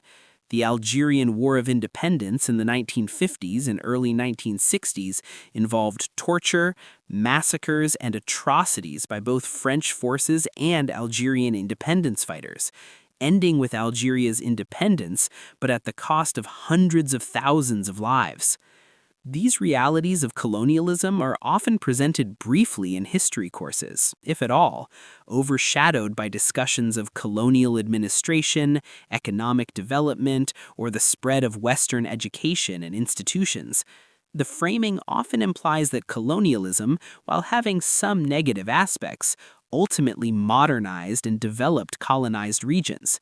This narrative obscures the extraction of resources, the destruction of indigenous economies and societies, the millions of deaths from violence and famine, and the lasting damage of colonial policies.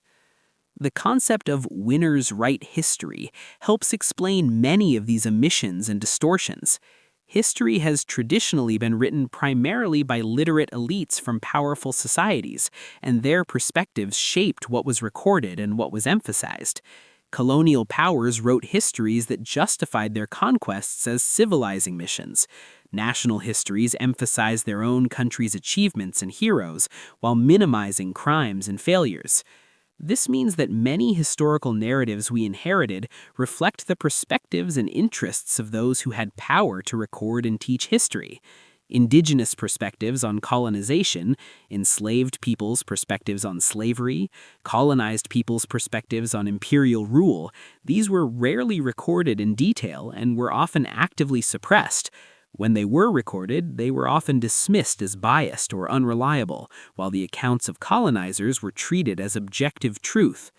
Modern scholarship is increasingly recovering these suppressed perspectives through careful analysis of the sources that do exist, through archaeology, through oral histories, and through critical reading of dominant narratives to identify what they obscure. This work reveals how incomplete and distorted much traditional history has been, and how much has been left out because those who experienced history from positions of powerlessness had little ability to record their experiences for posterity. The question of how to teach history that acknowledges these uncomfortable truths while avoiding presentism, judging historical figures by modern moral standards in ways that are unfair to their historical context, is challenging. Historical figures should be understood in the context of their times, judged by the moral knowledge and alternatives available to them, not by standards that developed later. But this doesn't mean avoiding moral judgment entirely. Slavery was recognized as wrong by many people during the periods when Jefferson and Washington enslaved people. The existence of abolitionists and the testimony of enslaved people themselves proves that alternatives were conceivable. Colonial atrocities were condemned by contemporaries. Las Casas criticized Spanish brutality in the Americas. E.D. Morel exposed Leopold's atrocities in the Congo. Indians criticized British rule throughout the colonial period. The goal should be historical understanding that is both contextual and honest, that recognizes the constraints and norms of different periods while acknowledging that historical actors made choices, that those choices had consequences, and that people living at the time recognized that some choices were wrong even when they were common or legal. This kind of honest, complex historical education serves important purposes. It prevents the hero worship that turns historical figures into plaster saints, rather than real people whose lives and choices can actually teach us something. It reveals that moral progress is possible, that practices once accepted as normal, like slavery and formal colonialism, can be recognized as wrong and abolished. It helps us understand that our own times have blind spots and that future generations may judge us harshly for things we consider normal. It also helps us understand the present. Many contemporary inequalities, conflicts, and challenges have roots in historical events like slavery, colonialism, and conquest. Understanding these histories helps explain why some countries are wealthy and others poor, why some ethnic tensions persist, why some groups have advantages and others face disadvantages that can't be explained by individual merit or effort alone. None of this requires cynicism or the view that all historical progress is illusory, that all historical figures were monsters, or that Western civilization has contributed nothing of value. The development of democratic institutions, scientific methods, human rights concepts, and technological innovations, these are real achievements that have benefited humanity. But they coexisted with slavery, colonialism, and exploitation, and often the same individuals and societies that made progress in some areas perpetrated wrongs in others. History is complicated. People are complicated. Understanding this complexity honestly, rather than clinging to simplified narratives of national glory or historical hero worship, is essential for genuine historical understanding and for avoiding the repetition of past mistakes. We have explored uncomfortable truths about celebrated historical figures and events, examining how standard history education often sanitizes or omits aspects of the past that complicate simple narratives of progress and heroism. We've seen that many of our historical heroes had serious moral failings, that celebrated events often came at terrible human costs, and that the version of history we learned was shaped by those who had the power to tell it. But there's another dimension to how history has been distorted. Not just sanitization of uncomfortable facts, but outright omission of entire categories of historical actors. Specifically, the systematic erasure or marginalization of women's roles in history, leaving generations of students with the impression that history was made almost exclusively by men, with women appearing only as occasional exceptional figures or as backdrop to men's stories. In our next chapter, we will meet some of the remarkable women who changed history, but whom you probably never learned about in school. Women who ruled empires, led armies, made scientific discoveries, sparked revolutions, and shaped cultures. Women whose achievements were comparable to those of celebrated men, but who were written out of the historical narrative or reduced to footnotes. This isn't about token representation or forcing a modern political agenda onto the past. It's about recovering actual history that was suppressed, ignored, or minimized because of assumptions about women's capabilities and proper roles. It's about understanding that roughly half the human population participated in making history, and that our understanding of the past is incomplete and distorted when we focus almost exclusively on men's stories. The women we'll meet ruled kingdoms, commanded armies, wrote influential texts, made scientific discoveries, and shaped the course of events, yet their names are largely unknown compared to their male contemporaries who accomplished comparable or sometimes lesser achievements. Understanding why these women were erased from history tells us much about how historical narratives are constructed and whose stories are considered worth remembering. Rest now, and when you're ready, we'll discover the queens, warriors, scientists, writers, and revolutionaries who shaped history, but whom school never told you about. Their stories reveal not just what we didn't learn, but why their omission distorts our understanding of what humanity has achieved and who has the capacity to shape the world. The women who changed everything await our discovery. Close your eyes and picture the great rulers of history as you learned about them in school. Perhaps you see Julius Caesar, Napoleon Bonaparte, Alexander the Great, Genghis Khan, powerful men who conquered empires and shaped the course of civilizations. Think of the great scientists, Galileo, Newton, Darwin, Einstein, men whose discoveries transformed human understanding. Consider the great warriors and military leaders: Hannibal, William the Conqueror, Robert E. Lee, men who commanded armies and won battles. Now ask yourself, where are the women? In a typical history curriculum, you might remember Cleopatra, perhaps Joan of Arc, maybe Queen Elizabeth I or Queen Victoria. If you had an excellent teacher, you might have learned about Harriet Tubman, Marie Curie, or Rosa Parks. That's perhaps a half dozen women across thousands of years of human history, compared to dozens or hundreds of men whose names and achievements you memorized. This glaring imbalance creates a profound distortion in our understanding of history. It suggests that for most of human history, women simply didn't participate in politics, warfare, science, art, or any of the activities that shaped civilization. That history was made almost exclusively by men, with women appearing only occasionally as exceptions to prove the rule. But this narrative is false. Women have always participated in making history. They have ruled empires that spanned continents, commanded armies that defeated powerful enemies, made scientific discoveries that advanced human knowledge, led rebellions that toppled governments, written texts that influenced philosophy and religion, and shaped events in countless ways, both public and private.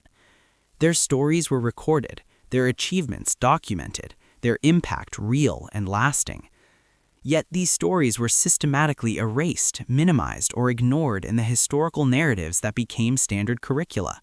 Sometimes this erasure was deliberate by historians who believed women's stories weren't important or who wanted to maintain narratives about male achievement. Sometimes it was structural, as record-keeping systems privileged men's activities and women's contributions went unrecorded.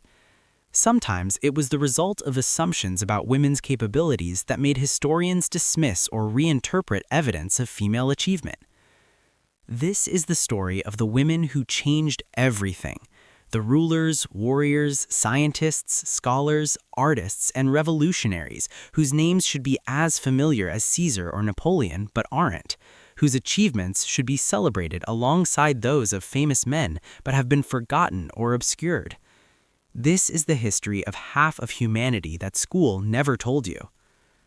Let us begin in ancient Egypt with one of the most successful pharaohs in Egyptian history, a ruler who presided over a period of peace, prosperity, and monumental construction, who launched successful military campaigns, and who ruled for over 20 years. This pharaoh's mortuary temple at Deir el-Bahari is one of ancient Egypt's architectural masterpieces. Yet you probably never learned about this ruler in school because her name was Hatshepsut, and she was a woman. Hatshepsut came to power around 1478 BCE, initially as regent for her son young Thutmose III, but rather than stepping aside when he came of age, she declared herself pharaoh, taking the full royal titles and prerogatives of kingship, and ruling Egypt for approximately 22 years. This was not unprecedented in Egyptian history, but it was highly unusual, and Hatshepsut had to navigate complex political and religious traditions that associated kingship with masculine power. Her reign was remarkably successful. Egypt prospered economically through trade expeditions, most famously a trading mission to the land of Punt, possibly modern Somalia or Eritrea, that brought back luxury goods including myrrh, frankincense, and exotic animals. She commissioned major building projects, including her magnificent mortuary temple and additions to the Temple of Karnak. She maintained Egypt's borders and conducted at least one military campaign into Nubia. Yet after Hatshepsut's death, someone, possibly her successor Thutmose III, possibly later rulers, attempted to erase her from history. Her images were defaced, her name chiseled out of inscriptions, her monuments usurped or destroyed. For centuries, knowledge of her reign was fragmentary and confused.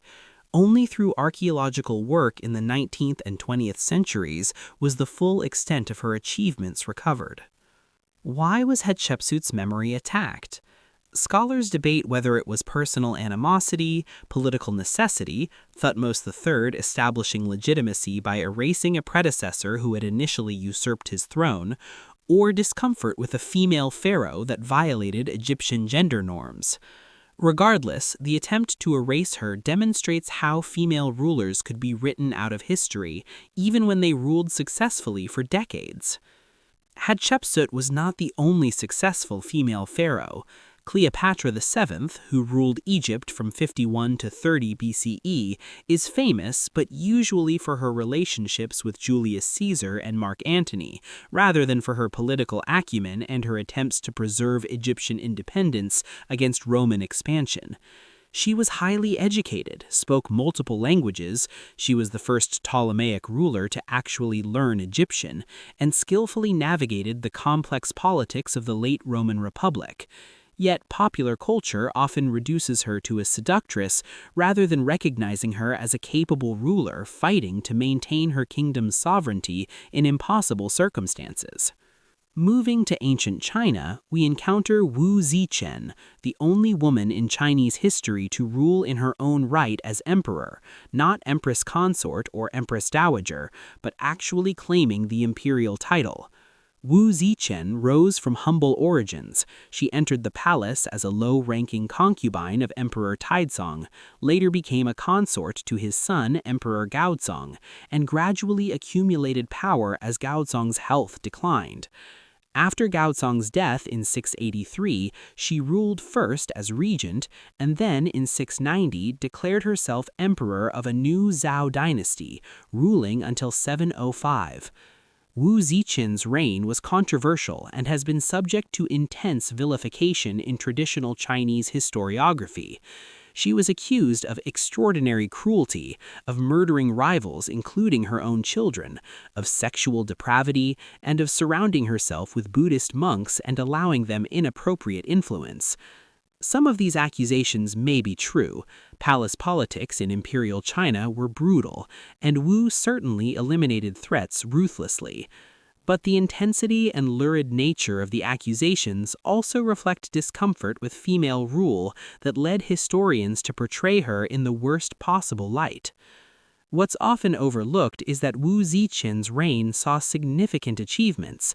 She promoted capable officials based on merit rather than aristocratic connections, expanded the imperial examination system that selected bureaucrats through testing rather than birth, and generally supported competent governance. She patronized Buddhism and commissioned impressive religious monuments. The empire was peaceful and prosperous during much of her rule. Many of the reforms she implemented continued under subsequent emperors and contributed to the Tang dynasty's golden age. Yet Chinese historiography traditionally portrayed Wu as a usurper whose reign was an aberration from proper male rule, emphasizing scandals and cruelty while minimizing achievements. Western education largely ignored her altogether. Even surveys of Chinese history often skip from earlier Tang emperors to later ones, barely mentioning the woman who ruled for decades in between. In medieval Europe, women's political participation is often reduced to a few queens consort, wives of kings, and Queen Elizabeth I of England, but many more women wielded significant power that standard curricula ignore. Eleanor of Aquitaine, who lived from approximately 1122 to 1204, was one of the wealthiest and most powerful women in medieval Europe, first as Queen of France through marriage to Louis VII, then as Queen of England through marriage to Henry II, and finally as a political force in her own right during her son's reigns. Eleanor ruled the Duchy of Aquitaine, one of the largest and wealthiest territories in France, in her own right. It was her inheritance, not her husband's. She accompanied Louis VII on the Second Crusade, influenced political decisions in both France and England, served as regent when her son, Richard the Lionheart, went on crusade, and remained politically active into her 70s. She was patron of troubadours and poets, helped develop the concept of courtly love in literature, and was a sophisticated political operator in an era when women's political participation was theoretically limited. Yet Eleanor is often presented primarily as a wife and mother to kings, rather than as a political actor in her own right. Her strategic acumen, her rule of Aquitaine, her cultural patronage, these receive far less attention than they deserve, and she's often reduced to romantic stories about her relationships with her two royal husbands. Moving to Africa, we find Queen Zinga of Ndongo and Matamba, who ruled in what is now Angola from 1624 to 1663. Zinga fought against Portuguese colonization for decades using both military force and skilled diplomacy. She allied with various European powers against Portugal, converted to Christianity and then apparently rejected it when politically convenient, employed guerrilla warfare tactics that frustrated Portuguese military superiority, and maintained her kingdom's independence for most of her long reign. Zinga personally led armies into battle well into her 60s, dressed in men's clothing and apparently refusing to be addressed with feminine titles when in her military role. She negotiated treaties with the Portuguese, playing European powers against each other, and created a state that combined traditional African governance with strategic adoption of European military techniques and diplomatic practices. She granted asylum to escaped enslaved people and runaway soldiers from Portuguese forces, building a military that could challenge colonial power. Yet Zinga is almost completely unknown outside Africa and among specialists. A ruler who successfully resisted European colonization for nearly 40 years, who employed sophisticated military and diplomatic strategies, who was described by Portuguese sources as formidable despite their hostility. She deserves recognition alongside other leaders who fought colonial powers, yet she remains obscure in standard world history curricula. The pattern repeats across cultures and periods. The Trung sisters, Trung Troc and Trung Yi, led a rebellion against Chinese rule in Vietnam in 40 CE, briefly establishing independence and ruling as queens before Chinese forces eventually defeated them. They are celebrated as national heroes in Vietnam, yet they're unknown in most Western education. Tomoe Gozen was a female samurai in late 12th century Japan, described in historical texts as a warrior worth 1,000, ready to confront a demon or a god, mounted or on foot, yet she's rarely mentioned in surveys of Japanese history that discuss male samurai extensively. In India, the Rani of Jhansi, Lakshmi Bai, was a key leader in the 1857 Indian Rebellion against British rule. She defended her city against British forces, fought in battle personally, and became a symbol of Indian resistance to colonialism. Yet she receives far less attention in Western histories of British India than male leaders of the rebellion. And when she is mentioned, it's often with emphasis on her death in battle. She was killed fighting British forces in 1858, rather than her leadership and strategic acumen. Turning to science and scholarship, the erasure of women's contributions is equally systematic. Hypatia of Alexandria, who lived approximately 360 to 415 CE, was a mathematician, astronomer, and philosopher who taught at the famous Library of Alexandria. She was renowned in her time as a brilliant scholar, wrote commentaries on mathematical and astronomical texts, invented or improved scientific instruments, and taught students who went on to prominent careers. Hypatia's death was brutal. She was murdered by a Christian mob, apparently because of political conflicts in which her scholarship and her gender made her a target. The manner of her death, she was reportedly stripped, dragged through the streets, and torn apart, has received more attention than her intellectual achievements, and she's often presented primarily as a martyr to religious intolerance, rather than as the accomplished scientist and philosopher she was. The pattern of women making scientific contributions that were credited to men or ignored entirely recurs throughout history. Émilie du Châtelet, who lived from 1706 to 1749, was a French mathematician and physicist who made important contributions to the understanding of energy and who translated Newton's Principia Mathematica into French, a translation that remains the standard French version. Yet she's often remembered primarily as Voltaire's lover, rather than as a scientist in her own right. Rosalind Franklin's X-ray crystallography work was essential to discovering DNA's double helix structure, yet James Watson and Francis Crick received the Nobel Prize for this discovery, and Franklin's contribution was minimized or ignored for decades. Watson's memoir of the discovery portrayed Franklin in sexist terms, focusing on her appearance and temperament rather than her scientific work, and it took years of scholarship to properly credit her essential contributions. Ada Lovelace wrote the first computer algorithm in the 1840s for Charles Babbage's proposed analytical engine, essentially creating computer programming before computers existed. Yet she's far less famous than Babbage, and her contribution was often dismissed or attributed to Babbage's influence, rather than recognized as original work. In medicine, women were systematically excluded from formal medical education for centuries, yet they practiced healing and accumulated medical knowledge that was often dismissed as mere midwifery or folk medicine. Trotula of Salerno, who practiced medicine in 11th century Italy, wrote medical texts on gynecology and women's health that were used for centuries. Yet some scholars later claimed her works must have been written by a man because a woman couldn't have had such medical knowledge. Women's literary and artistic contributions were similarly minimized or erased. Sappho, the ancient Greek poet from the island of Lesbos, from whom we get the word lesbian, was considered one of the greatest poets of antiquity, yet only fragments of her work survive, 9 complete poems and numerous fragments. Much of her work was deliberately destroyed, possibly because its celebration of love between women was considered inappropriate.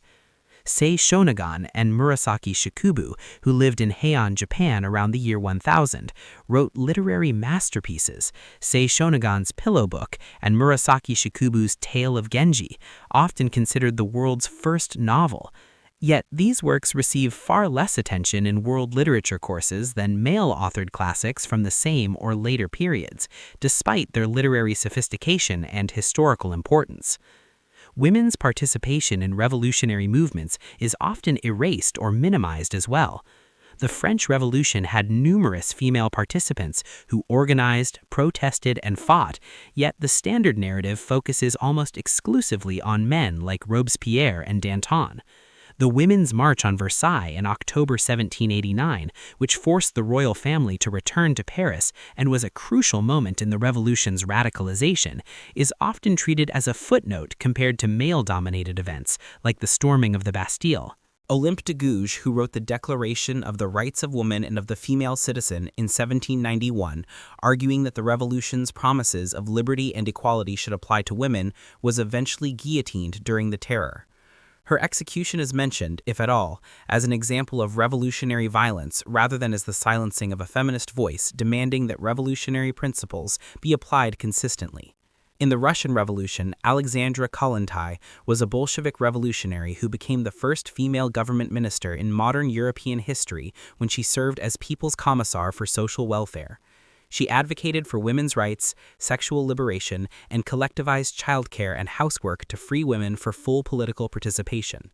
Yet she's far less well known than male Bolshevik leaders, and her feminist ideas were eventually suppressed by Stalin. The pattern extends to anti-colonial and independence movements across the world. Women participated extensively but are often written out of the standard narratives. In the Algerian War of Independence, women like Jamila Bouhired and Zorha Drif were key members of the resistance, planting bombs, smuggling weapons, and fighting French colonialism. Yet histories of the conflict often focus almost exclusively on male leaders. In the American Civil Rights Movement, women like Ella Baker, Diane Nash, and Fannie Lou Hamer were crucial organizers and leaders, yet the movement is often presented as if it were led almost entirely by men, with Rosa Parks and perhaps Coretta Scott King mentioned as token female participants. The reality is that women did much of the organizing, strategic planning, and grassroots mobilization that made the movement successful, but this work is often invisible in historical accounts that focus on male leaders and their public speeches. Why were women's contributions systematically erased or minimized? Several overlapping factors explain this pattern. First, historical record-keeping itself was gendered. In most societies, literacy was more common among men, official records were kept by men, and the activities that were considered worthy of recording were often those in which men participated. Women's activities, particularly in domestic spheres or in roles considered natural to women, like midwifery or textile production, were often not recorded in detail because they were considered ordinary rather than historically significant. Second, women who did achieve prominence often had their achievements attributed to men or dismissed as exceptional anomalies. If a woman ruled successfully, it was attributed to male advisors. If a woman made a scientific discovery, it was attributed to male colleagues or mentors. If a woman wrote a significant text, questions were raised about whether she actually authored it or whether a man wrote it and attributed it to her. Third, gender ideologies in many societies held that women were naturally inferior to men in intellectual, physical, and moral capacities, and therefore women's achievements must be either exaggerated or the result of exceptional circumstances. This meant that when faced with clear evidence of female achievement, historians might reinterpret the evidence to minimize the woman's role, or present her as an exception who proved the rule of female inferiority. Fourth, nationalist and cultural narratives often emphasized male achievement as a source of national or cultural pride.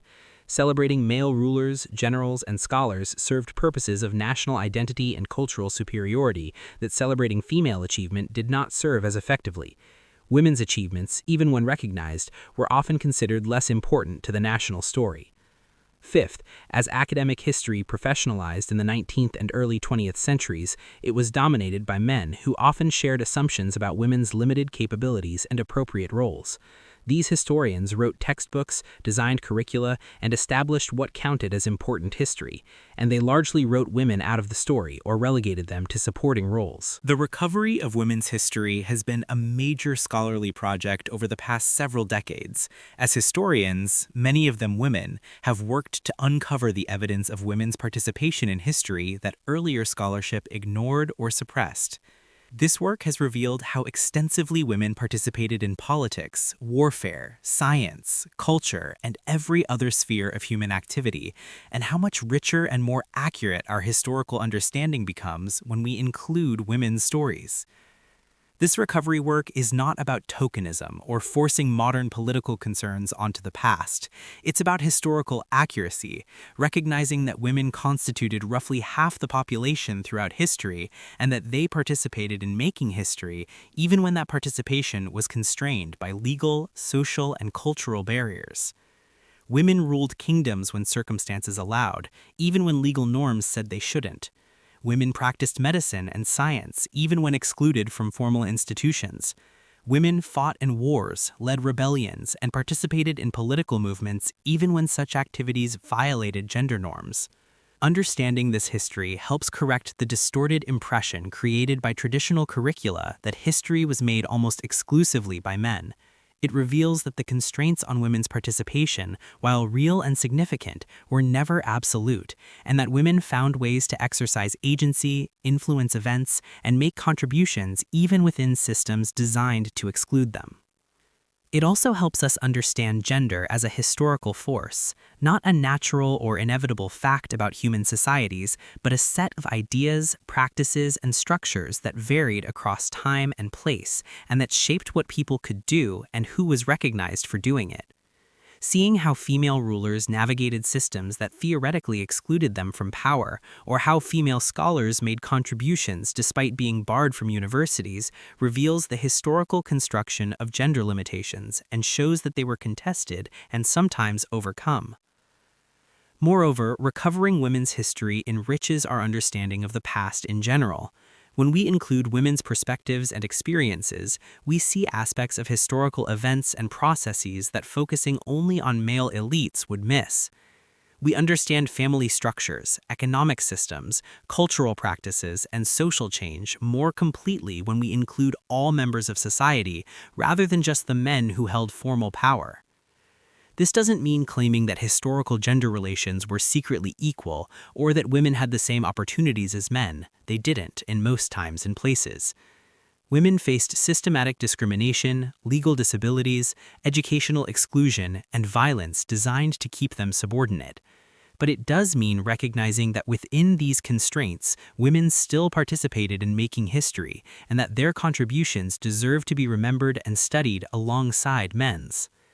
The women we've discussed in this chapter, Hatshepsut, Wu Zetian, Eleanor of Aquitaine, Nzinga, Hypatia, and many others, represent just a small fraction of the women whose historical importance exceeds their recognition in standard curricula. Hundreds or thousands more could be named, women who ruled, fought, discovered, created, and led in every culture and period. Their erasure from history was not accidental or natural. It resulted from specific choices about what to record, what to remember, and what to teach. It reflected assumptions about women's capacities and proper roles that shaped how evidence was interpreted and what stories were considered worth telling. Recovering these stories and integrating them into historical education is not about replacing men's history with women's history, but about telling more complete and accurate history that includes everyone who participated in making it. It's about recognizing that the human capacity for achievement, leadership, intellectual contribution, and historical significance was never limited to one gender, even when societies tried to make it so. We have explored the systematic erasure of women from historical narratives, discovering female rulers, warriors, scientists, and revolutionaries whose achievements deserve recognition alongside those of famous men, but who were written out of standard histories. We've seen how assumptions about gender shaped what was recorded, how evidence was interpreted, and what stories were deemed worthy of teaching. But gender is not the only lens that has distorted our understanding of history. Another major distortion comes from narratives about cultural contact and encounter. The stories were told about how different civilizations and peoples first met, how they interacted, and what resulted from those encounters. In our next chapter, we will examine what really happened when civilizations met, moving beyond the simplified narratives of discovery that present European explorers as finding empty lands or primitive peoples waiting to be brought into civilization. We will see that contact between cultures was far more complex than these narratives suggest, that it occurred in many directions and long before the age of exploration, and that the results were more varied and more devastating than standard textbooks acknowledge.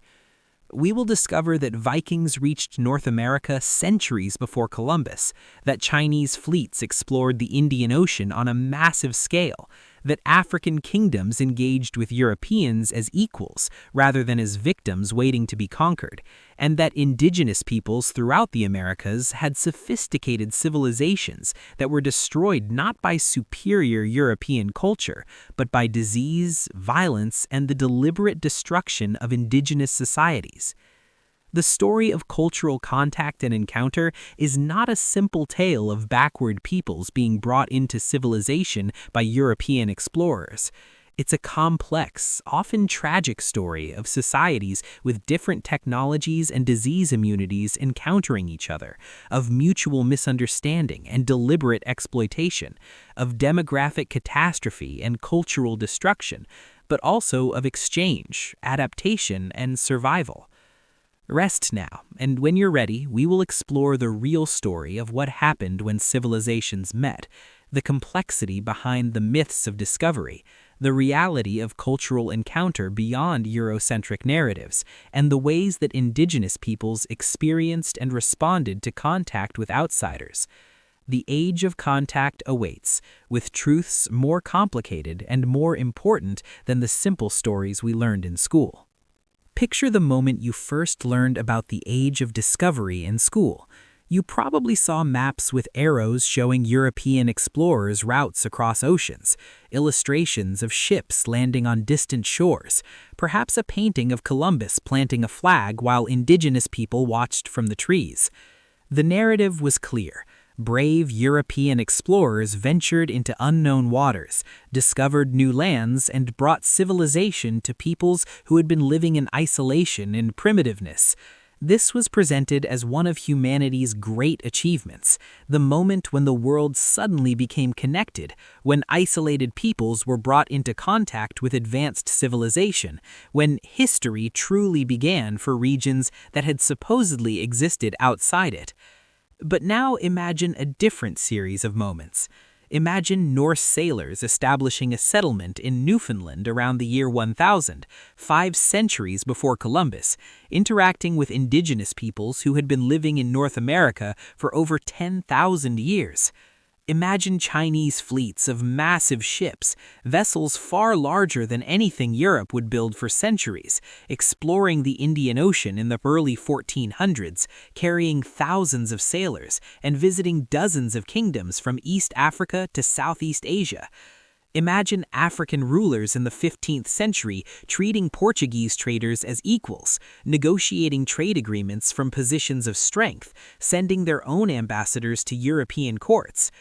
Imagine indigenous peoples in the Americas living in cities larger than most European cities of the time, with sophisticated agricultural systems, complex political structures, and rich cultural traditions, not primitive tribes waiting to be civilized, but civilizations in their own right. And imagine these civilizations encountering European diseases to which they had no immunity, dying in numbers so vast that some scholars call it the greatest demographic catastrophe in human history, with populations declining by 90% or more within a century of contact. This more complex picture is far closer to historical reality than the simplified narrative of European discovery. The world was already connected long before 1992. Peoples and civilizations had been encountering, trading, fighting, exchanging ideas and technologies for millennia. What changed in the 15th and 16th centuries was not that contact suddenly occurred, but the intensity, the geographic scope, and the consequences of contact accelerated dramatically. And those consequences included catastrophic destruction of indigenous societies in the Americas on a scale unparalleled in history. This is the real story of cultural contact and encounter, more complicated than the myth of discovery, more tragic than textbooks usually acknowledge, but also more interesting and more important for understanding how the modern world came to be. Let us begin where the traditional narrative rarely starts, with the Norse exploration and settlement of North America around the year 1000 CE, nearly 5 centuries before Columbus. The Viking Age is usually taught as a period of raiding and conquest in Europe, Vikings attacking monasteries in Britain and Ireland, establishing kingdoms in England and Normandy, trading down Russian rivers to Constantinople and Baghdad. What's often omitted is that Viking exploration extended west across the Atlantic to Iceland, Greenland, and eventually to North America. Norse sagas, oral traditions later written down, told of a land to the west of Greenland called Vinland, where Norse explorers had established a settlement. For centuries, these sagas were dismissed as myth or legend by scholars who doubted that Vikings could have reached North America. But in the 1960s, archaeological excavations at Lonso Meadows in Newfoundland uncovered the remains of a Norse settlement dating to around 1000 CE, definitive proof that Europeans had reached North America centuries before Columbus. The settlement at Lonso Meadows was small and apparently short-lived, consisting of several buildings that could house perhaps 70 to 90 people. Archaeological evidence suggests it was used as a base for exploring the region and possibly for gathering resources like timber that were scarce in Greenland. The Norse encountered indigenous peoples. The sagas call them Skraelings, a term applied to both the Beothuk people of Newfoundland and the Thule people, ancestors of the Inuit in the Arctic. According to the sagas, interactions between Norse and indigenous peoples included both trade and violence. The sagas describe trading sessions where the Norse and indigenous people exchanged goods, but also violent conflicts that eventually contributed to the Norse abandonment of their North American settlements. The indigenous peoples, who vastly outnumbered the Norse and who knew the land intimately, were not passive victims of Norse expansion, but active participants who defended their territories and ultimately prevented permanent Norse colonization. What's significant about the Norse experience in North America is what didn't happen. Unlike the Spanish conquest of the Caribbean and Mexico 5 centuries later, the Norse contact didn't lead to massive demographic collapse of indigenous populations. The Norse didn't bring diseases that devastated indigenous peoples, either because the diseases that would later prove so deadly hadn't yet evolved to their most virulent forms, or because the limited scale and duration of contact didn't allow epidemics to spread, or because the indigenous populations of northeastern North America had somewhat different disease immunities than those farther south. The Norse also didn't establish permanent colonies that displaced indigenous peoples. The settlements were abandoned after a few years or decades, and the Norse returned to Greenland and Iceland. Trade goods of Norse origin found in indigenous archaeological sites show that contact continued in some form, but the Norse presence in North America remained marginal and eventually ceased entirely, perhaps by the 14th century, when the Greenland Norse colonies themselves declined and were abandoned. This episode of contact, real contact between Europeans and Americans centuries before Columbus, is rarely emphasized in standard curricula. When it's mentioned at all, it's often presented as an interesting footnote that doesn't change the fundamental story of Columbus's discovery, but it reveals something important, that contact between continents didn't inevitably lead to conquest and demographic collapse. The specific circumstances of later contact, the diseases Europeans brought, the technologies they possessed, the political and economic systems that drove colonization, the sheer scale of European migration, were not inevitable features of any European-American contact, but specific to the post-1492 period. Turning to Asia, we encounter exploration on a scale that dwarfed anything Europe attempted until much later. Between 1405 and 1433, the Chinese Ming dynasty sponsored 7 massive naval expeditions into the Indian Ocean under the command of Admiral Zhang He.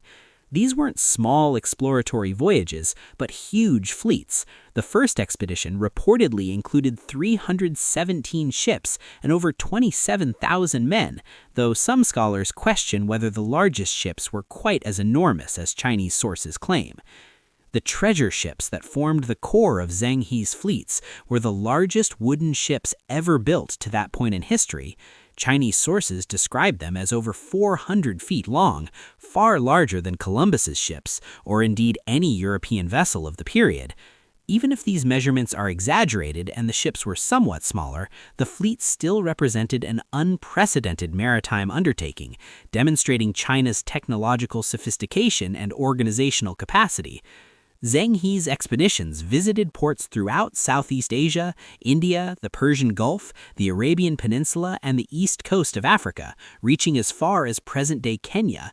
The fleet brought luxury goods and engaged in trade, established diplomatic relations, received tribute from various kingdoms, and occasionally used military force when rulers were deemed insufficiently respectful of Ming authority.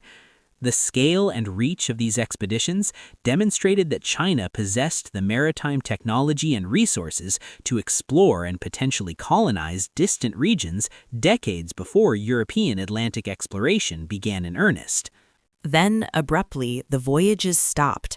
After the 7th expedition returned in 1433, no more were launched.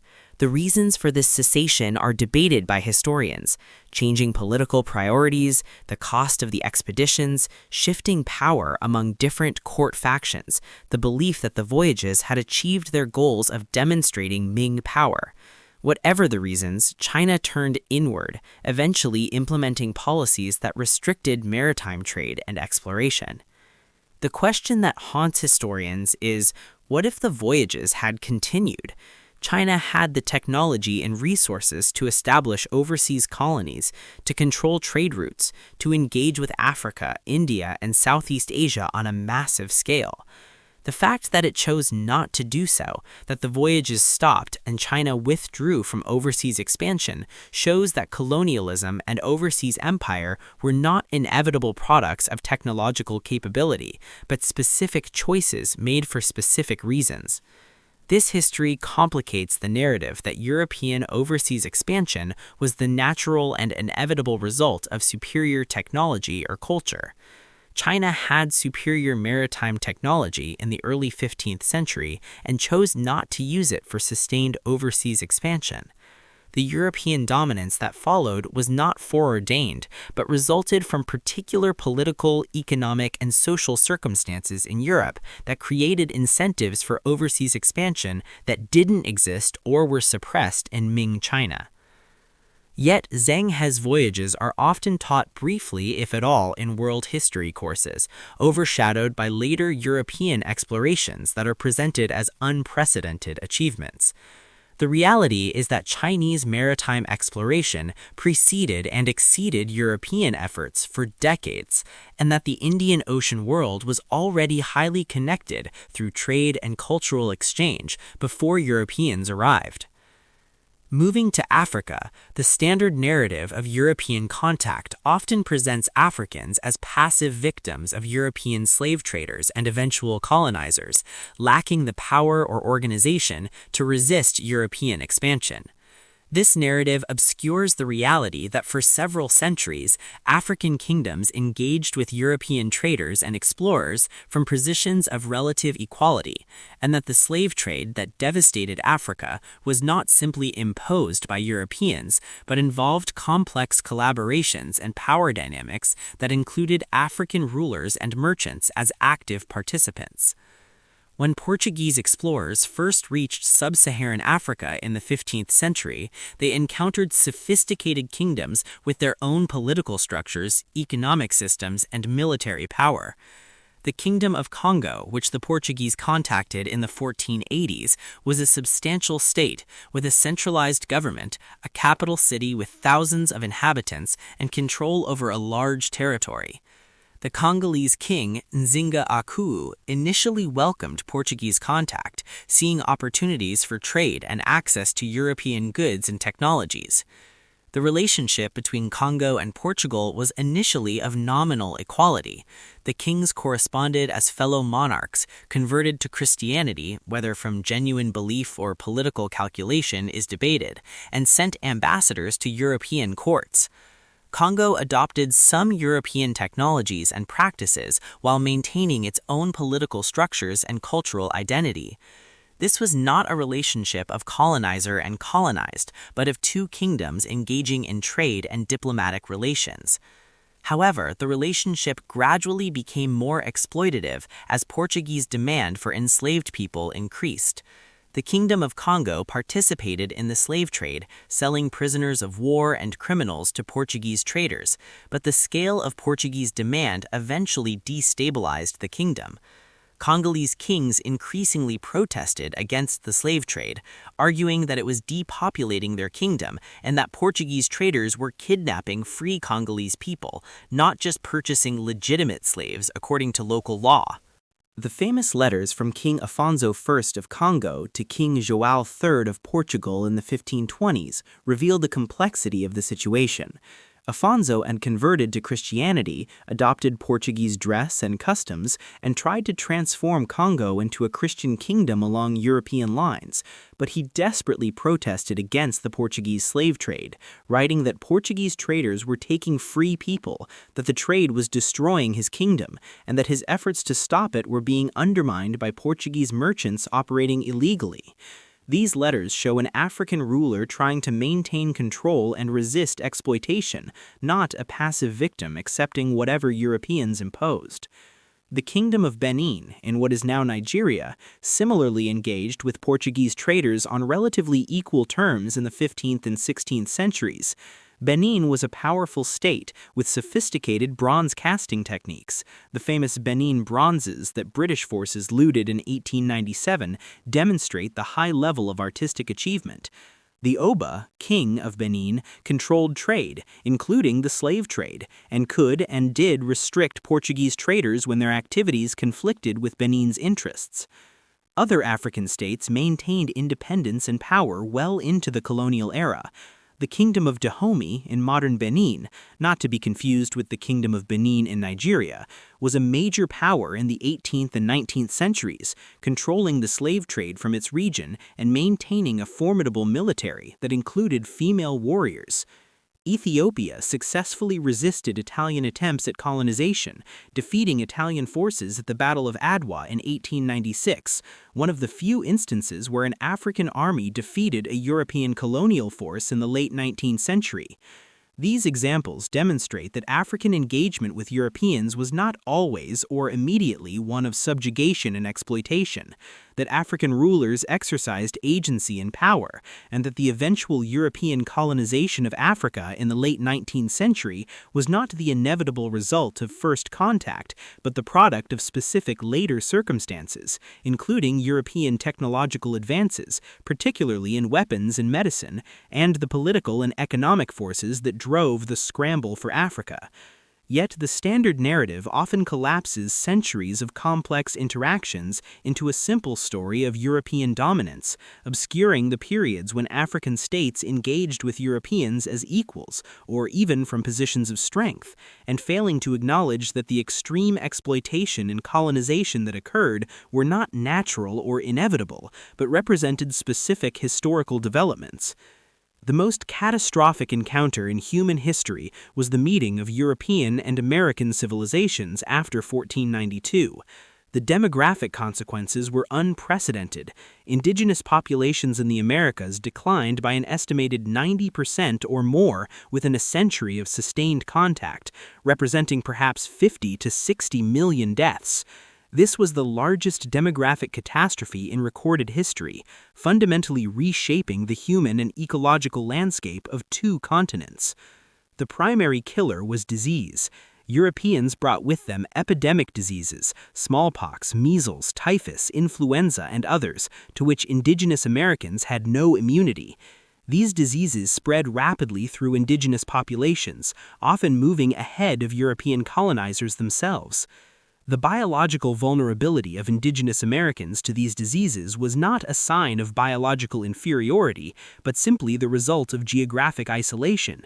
The Americas had been separated from Afro-Eurasian disease pools for over 10,000 years, meaning indigenous Americans hadn't developed the immunities that populations in Africa, Europe, and Asia had acquired through centuries of exposure. The scale of death from disease was catastrophic. When Hernán Cortés and his few hundred Spanish soldiers arrived in Mexico, the Aztec Empire had millions of inhabitants and could field armies vastly larger than the Spanish force. The Spanish were initially driven out of Tenochtitlan in 2020 during a retreat known as the Noche Triste, Night of Sorrows, suffering heavy casualties. But smallpox arrived in the city around the same time, and within months a large portion of the population was dead, including the Emperor Cuitlahuac. The epidemic killed people by the thousands, disrupted social organization, undermined military resistance, and created chaos that the Spanish exploited when they returned to besiege the city in 2021. Similarly, when Francisco Pizarro's small force encountered the Inca Empire, they arrived in the midst of a civil war that had been triggered partly by an epidemic disease that had killed the previous emperor, Huayna Capac, and decimated the empire. The disease may have been smallpox that had spread from Spanish-controlled regions to the north, reaching the Inca Empire before Spanish conquistadors did. Pizarro's force numbered fewer than 200 men, yet they were able to capture the Emperor Atahualpa through treachery and eventually conquer an empire of millions, partly because disease had already severely weakened Inca society. Throughout the Americas, epidemics swept through indigenous populations with devastating effect. Some regions saw 95% or higher mortality rates within a few decades of first contact. Entire villages and towns were wiped out. Social structures collapsed as elders who held traditional knowledge died faster than they could transmit it to the young. Agricultural systems were abandoned as populations declined so dramatically that there weren't enough people to maintain them. The forests of the Americas actually expanded in the century after contact as indigenous agricultural lands were abandoned and reverted to wilderness.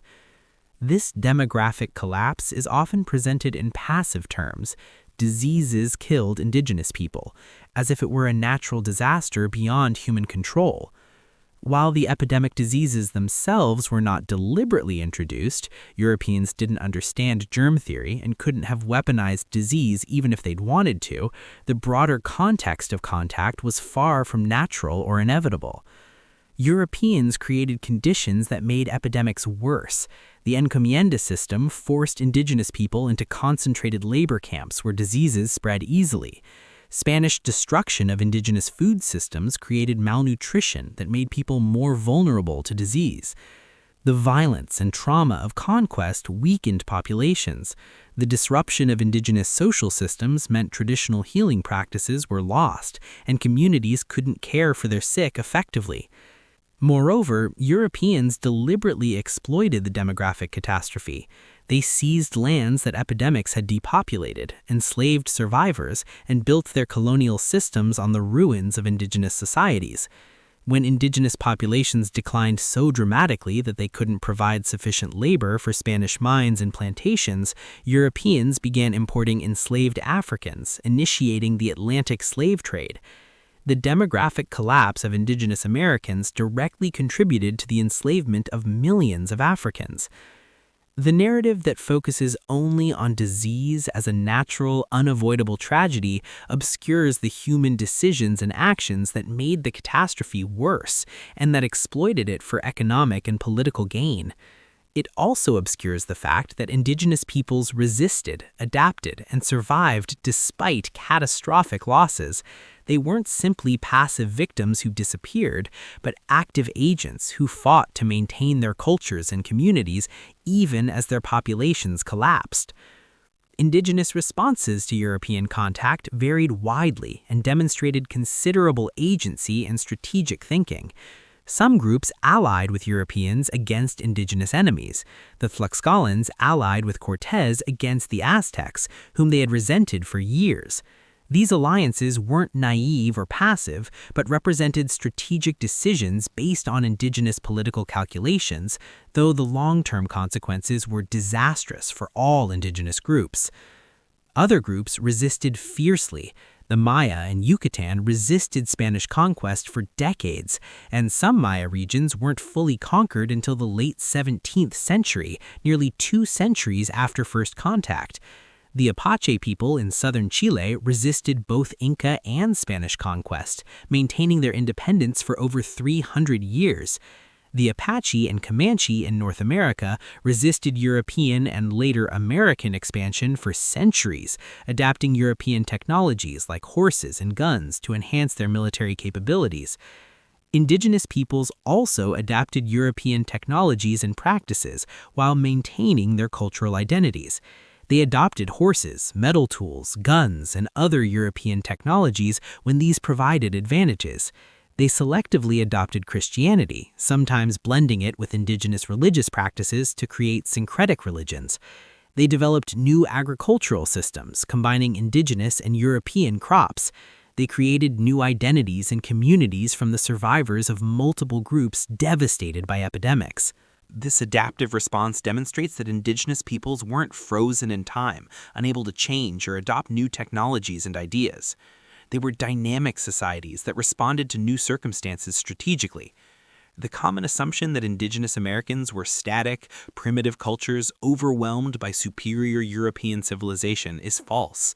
They were complex, adaptable societies that engaged with Europeans based on their own interests and values, even if the demographic catastrophe and European military and political power ultimately overwhelmed their resistance. The myth of virgin land or empty wilderness that Europeans discovered is another distortion that obscures the reality of contact. The Americas in 1492 were not empty wilderness, but were densely populated in many regions, with landscapes that had been shaped by thousands of years of indigenous management. The forests that Europeans described as pristine wilderness were often the result of indigenous practices, controlled burning to manage undergrowth, selective cultivation of useful species, and agricultural systems that Europeans didn't recognize as agriculture because they differed from European practices. When Europeans described encountering empty lands or wilderness, they were often seeing landscapes that had been recently depopulated by epidemic disease. The abandoned fields and towns, the forests encroaching on former agricultural land, these weren't signs that the land had always been empty, but evidence of demographic catastrophe so recent that the landscape still bore the marks of the societies that had just been destroyed.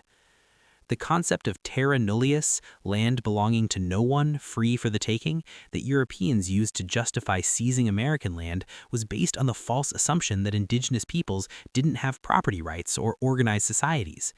In reality, indigenous Americans had sophisticated systems of land tenure, political organization, and resource management. Europeans simply didn't recognize these systems as legitimate because they differed from European models. The ecological consequences of contact extended beyond simple depopulation.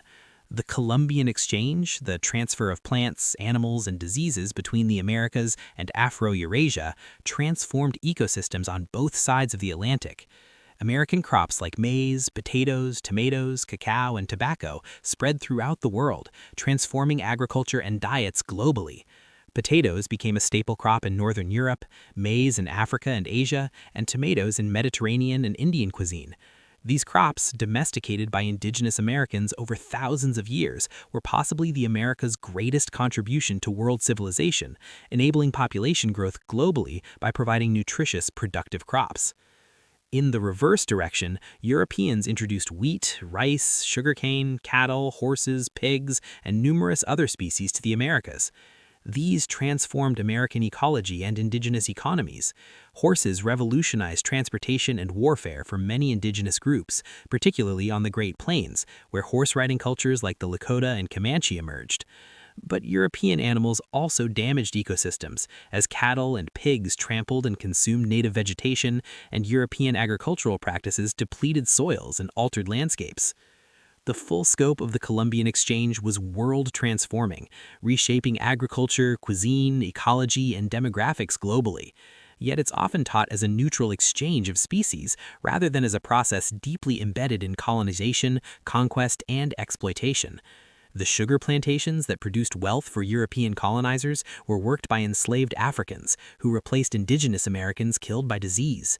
The cattle ranches that spread across the Americas displaced indigenous peoples and transformed ecosystems. The silver mines that funded European wars and commerce were worked by indigenous laborers forced into brutal servitude. Cultural exchange also flowed in multiple directions, though this is often obscured in narratives that present contact as Europeans bringing civilization to indigenous peoples. Europeans adopted indigenous technologies and knowledge extensively. They learned indigenous agricultural techniques, medicinal plants, navigational knowledge, and survival skills. Much of Europeans' ability to survive and eventually thrive in the Americas depended on indigenous knowledge that they acquired through observation, trade, or coercion. The democratic political structures of some indigenous American societies, particularly the Iroquois Confederacy, influenced European Enlightenment political thinking. Benjamin Franklin and other American founders studied Iroquois government, and some scholars argue that indigenous American political concepts influenced the development of American democracy, though the extent of this influence remains debated. Indigenous languages contributed thousands of words to European languages: chocolate, tomato, potato, hurricane, canoe, tobacco, hammock, and countless place names throughout the Americas.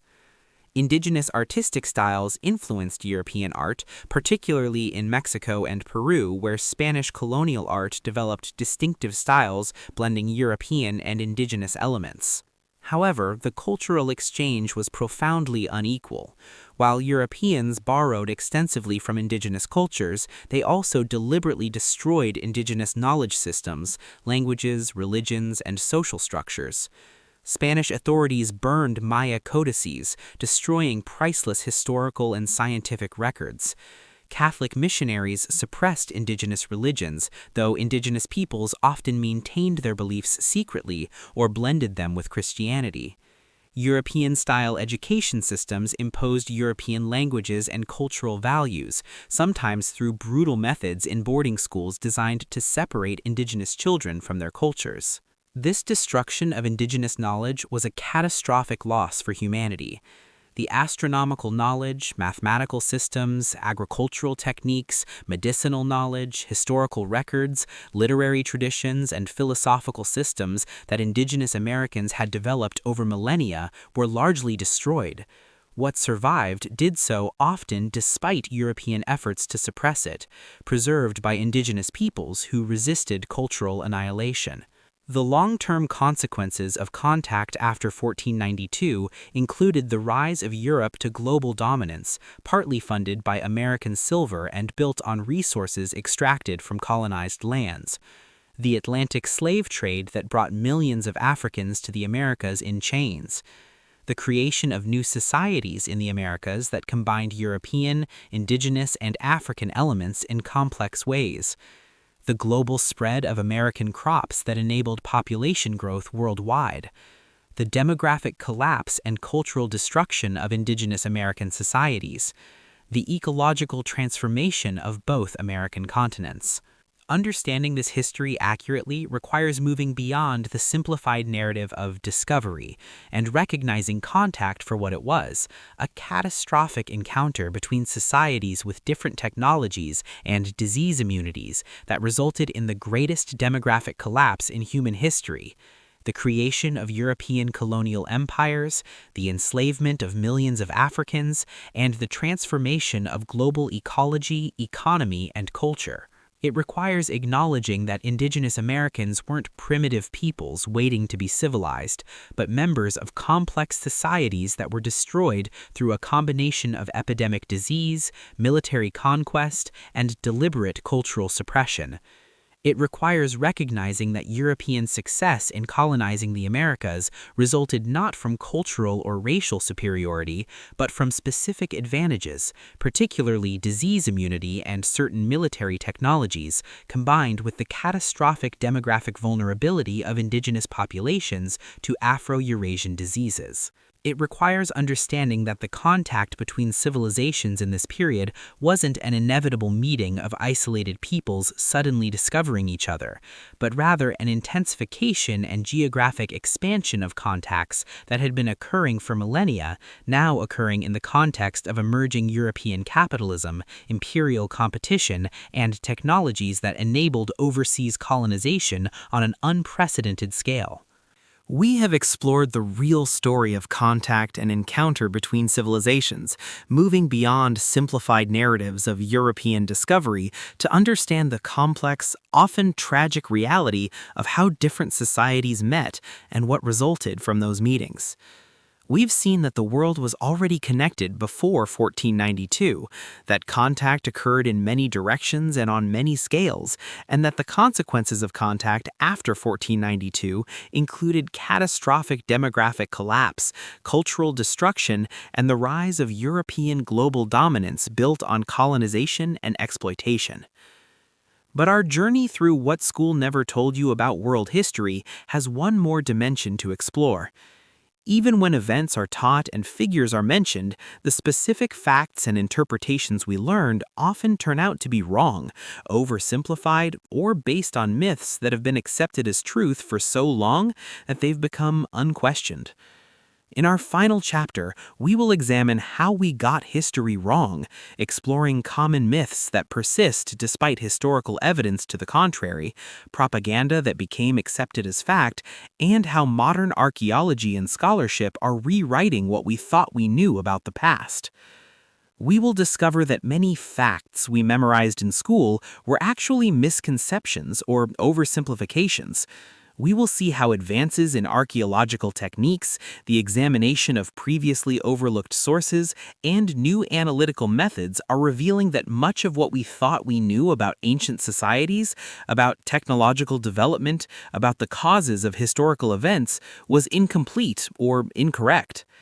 We will learn that history is not a fixed, settled account of what happened, but an ongoing investigation and reinterpretation, that each generation writes history differently based on new evidence and new questions, and that many things we were taught with certainty are now understood differently by historians. This is not about relativism or the claim that we can't know anything about the past. Evidence exists, facts matter, and some interpretations are more accurate than others. But it is about recognizing that historical understanding evolves, that sources can be misinterpreted, that assumptions can lead us astray, and that what seems like obvious truth in one era can be revealed as myth in the next.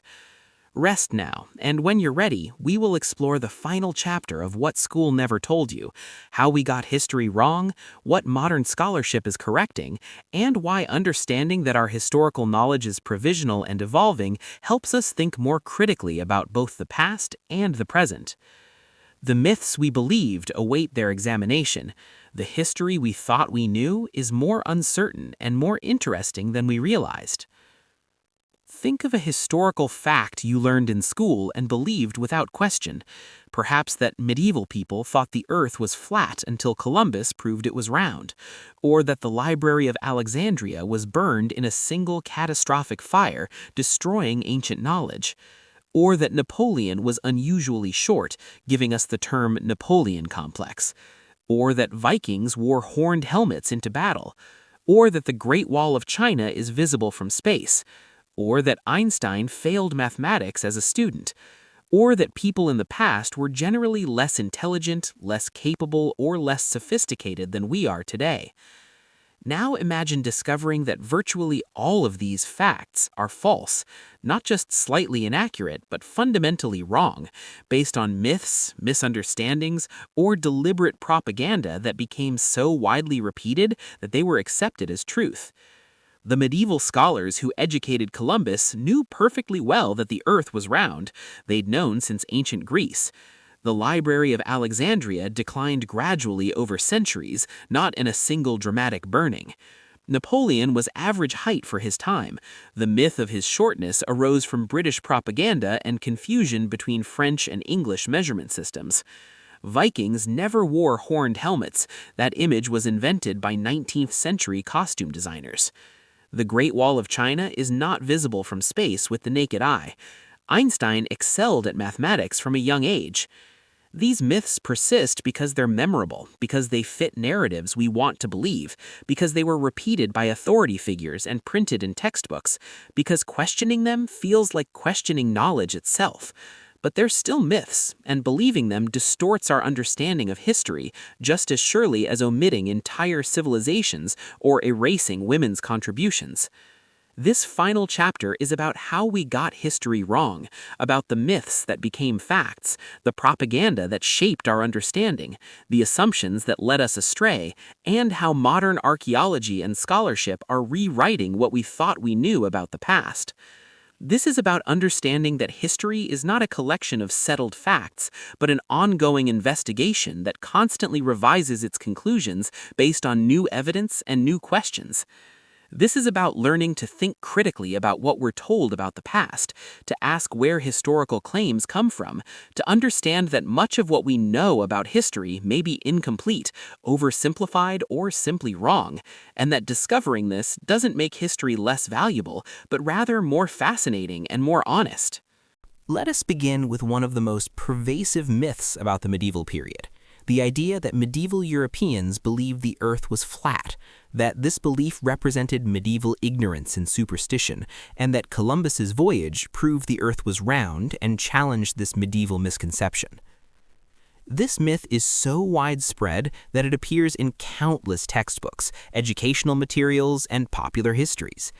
It fits a broader narrative about the Dark Ages, the idea that after the fall of Rome, Europe descended into a period of ignorance, superstition, and intellectual stagnation that lasted until the Renaissance brought back learning and enlightenment. In this narrative, Columbus's voyage represents the beginning of the modern age, when brave explorers challenged medieval dogma with empirical observation. The reality is entirely different. Educated people in medieval Europe, including the Catholic Church scholars who were the period's intellectual authorities, knew perfectly well that the earth was spherical. They had known this since ancient Greek philosophers like Pythagoras and Aristotle demonstrated it through observation and reasoning. The learned monk Bede wrote about the earth's sphericity in the 8th century. Thomas Aquinas, the influential medieval theologian, took the earth's roundness as established fact in the 13th century. Medieval scholars didn't just know the earth was round, they calculated its circumference with reasonable accuracy based on ancient Greek measurements. When Columbus proposed sailing west to reach Asia, the scholars who advised the Spanish court didn't reject his plan because they thought he'd fall off the edge of a flat earth. They rejected it initially because they correctly calculated that the earth was much larger than Columbus claimed, and therefore that sailing west to Asia was impractical. The distance was too great to carry sufficient supplies. Columbus actually underestimated the Earth's circumference, relying on calculations that were less accurate than those available to educated medieval Europeans. If the Americas hadn't existed where they did, Columbus's expedition would have run out of food and water long before reaching Asia, and the Spanish scholars who questioned his plan would have been proven correct. Columbus succeeded not because he challenged flat Earth beliefs, but because he got lucky. There was a continent he didn't know about sitting roughly where he expected to find Asia. So where did the flat Earth myth come from? It was largely invented in the 19th century by writers like Washington Irving, whose fictionalized biography of Columbus included dramatic scenes of Columbus arguing with scholars who believed in a flat Earth. Irving weighed this up for narrative drama, but the scene was so memorable that it entered popular consciousness as fact. Later writers repeated it, and eventually it appeared in textbooks as established historical truth. The myth persists because it serves a narrative purpose. It allows us to feel superior to the past, to believe in straightforward progress from ignorance to knowledge, and to celebrate explorers and scientists as heroic individuals challenging widespread error. But it's false, and believing it distorts our understanding of medieval intellectual life, which was far more sophisticated than the Dark Ages label suggests. The very term Dark Ages is misleading and has been largely abandoned by medieval historians, though it persists in popular usage. The period from roughly 500 to 1000 CE in Europe was characterized not by intellectual darkness, but by transformation. The Roman Empire fragmented, new kingdoms emerged, Christianity spread and evolved, and classical knowledge was preserved and transmitted by monastic scholars. It was dark only in the sense that fewer written sources survive from this period compared to the Roman era or the later Middle Ages, not because people were particularly ignorant or superstitious. Moreover, the idea that the Middle Ages were uniformly backward ignores the reality that different regions experienced different trajectories. The Islamic world experienced a golden age of scientific, mathematical, and philosophical achievement during Europe's early medieval period. China, under the Tang and Song dynasties, saw remarkable technological innovation. The Byzantine Empire preserved and built upon classical Greek knowledge. The global Middle Ages were a period of significant intellectual and cultural development, even if Western Europe experienced political fragmentation and economic challenges after Rome's fall. Another widespread myth involves Vikings and their famous horned helmets. In popular culture, movies, television shows, cartoons, sports team logos, Vikings are almost always depicted wearing helmets with prominent horns or wings. This image is so ubiquitous that most people would instantly recognize a horned helmet as Viking. Yet there is no historical evidence that Vikings ever wore horned helmets in battle. No Viking helmet with horns has ever been found in archaeological excavations of Viking sites. Contemporary descriptions of Vikings don't mention horned helmets. The helmets that have been found from the Viking Age are practical, functional pieces of armor, simple metal caps designed to protect the head, not ceremonial pieces with impractical decorations. So where did the horned helmet image come from? It appears to have originated in 19th century Romantic art and literature that idealized and exoticized the Vikings. Costume designers for Wagner's opera cycle Der Ring des Nibelungen in the 1870s put horned helmets on the characters, and this dramatic visual became associated with Vikings in the popular imagination. The image was then reinforced by countless repetitions in popular culture until it became common knowledge despite being entirely false. Some horned helmets have been found in Northern Europe, but they date from the Bronze Age, over 1,000 years before the Viking Age, and they were likely ceremonial objects rather than combat gear. The Vikings inherited no tradition of wearing horned helmets. That's a complete fabrication that tells us more about 19th century Romanticism than about Viking culture. Napoleon's height is another myth that demonstrates how propaganda can become accepted as fact. Napoleon is commonly believed to have been unusually short, and the term Napoleon complex describes aggressive behavior supposedly compensating for short stature. In reality, Napoleon was about 5 feet 7 inches tall, which was average or slightly above average for French men of his era. The myth of Napoleon's shortness arose from several sources. British propaganda during the Napoleonic Wars frequently depicted Napoleon as diminutive as a way of mocking him. Additionally, there was confusion between French and English measurement systems. Napoleon's height was recorded as 5 feet 2 inches in French units, which equates to 5 feet 7 inches in English units.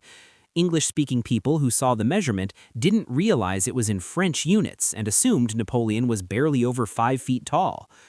The myth was also reinforced by the fact that Napoleon was often surrounded by his imperial guard, elite soldiers who were selected partly for their impressive height, making Napoleon appear shorter by comparison. Contemporary descriptions by people who met Napoleon don't describe him as particularly short, but the myth took hold and has persisted for over 2 centuries. The Library of Alexandria, often cited as a tragic loss of ancient knowledge, is surrounded by myths about its destruction.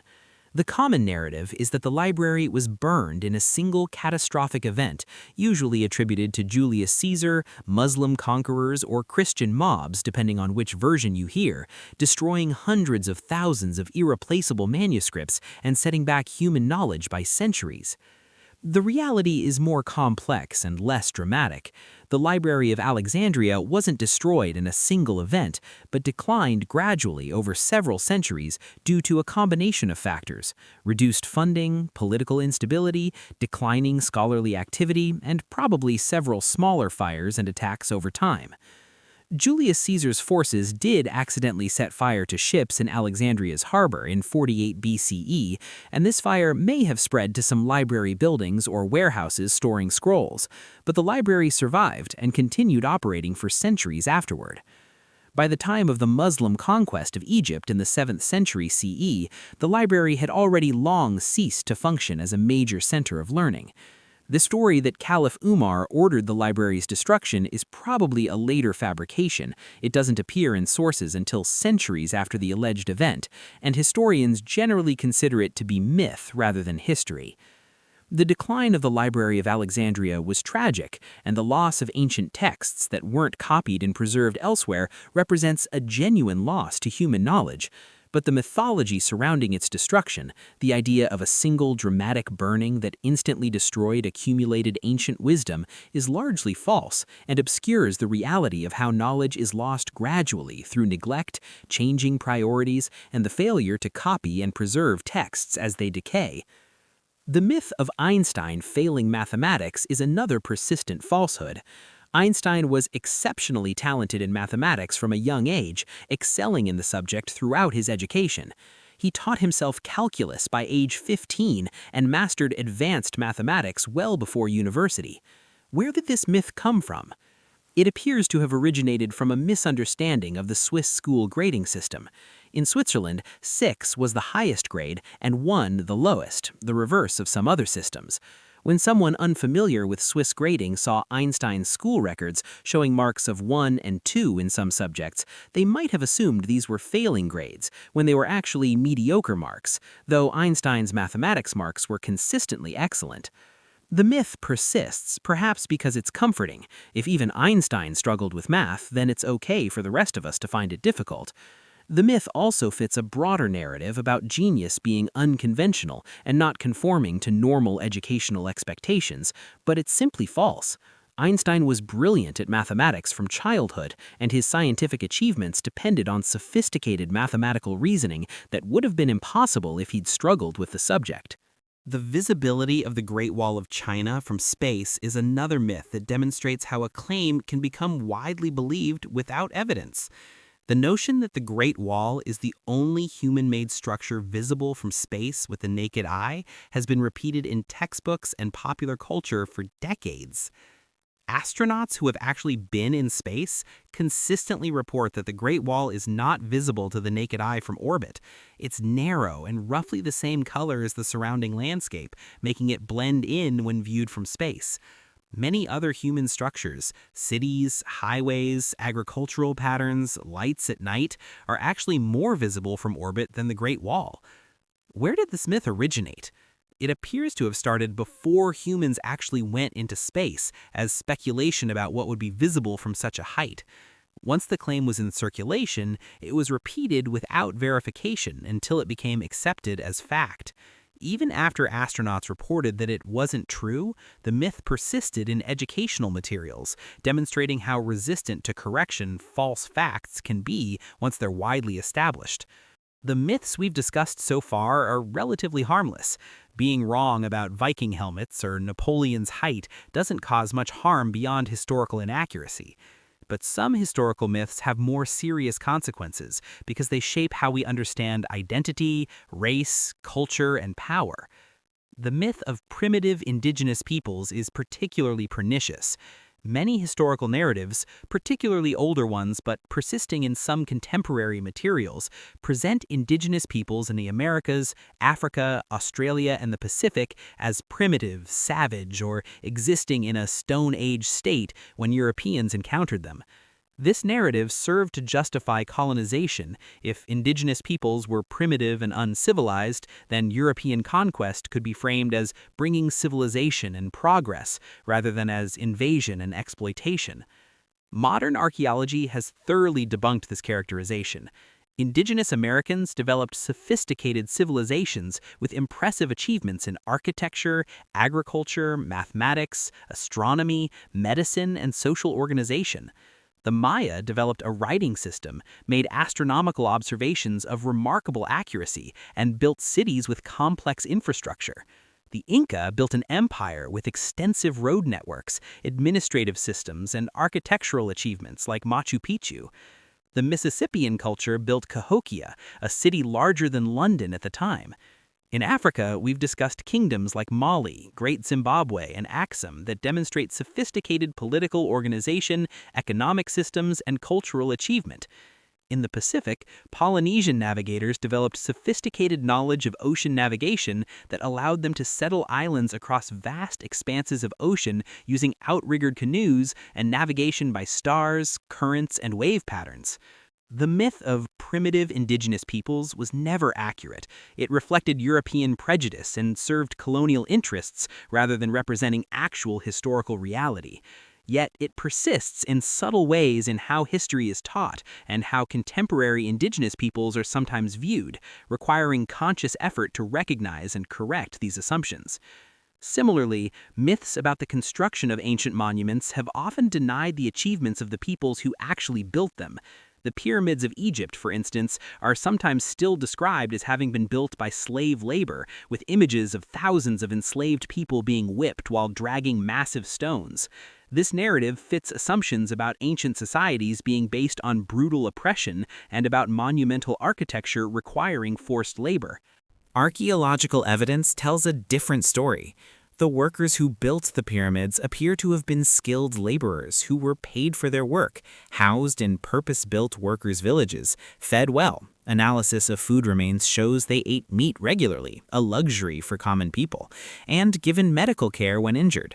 Graffiti left by work gangs shows pride in their labor and organization into teams with names like Friends of Khufu or Drunkards of Menkaure.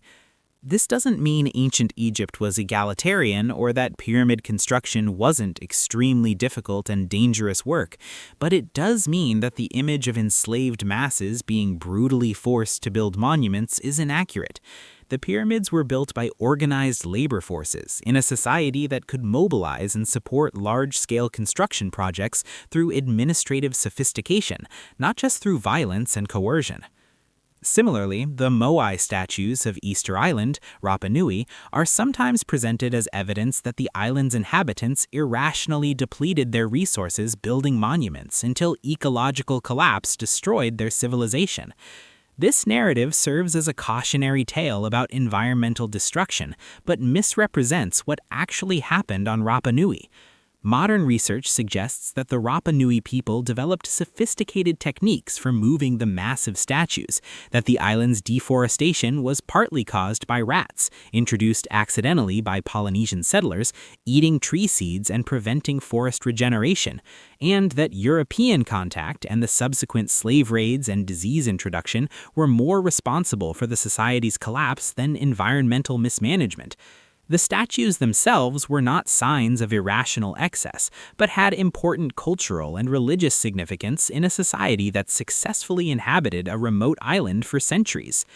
These revised understandings don't romanticize past societies or deny that they made mistakes, but they do correct narratives that portrayed non-European peoples as irrational, primitive, or incapable of sophisticated achievement. Historical narratives about barbarians destroying civilizations also deserve re-examination. The common narrative presents Rome's fall to barbarian invasions as civilization being destroyed by savage hordes, marking the beginning of the Dark Ages. This narrative has been used to justify various prejudices, from ancient Roman xenophobia to modern nationalism and anti-immigration sentiment.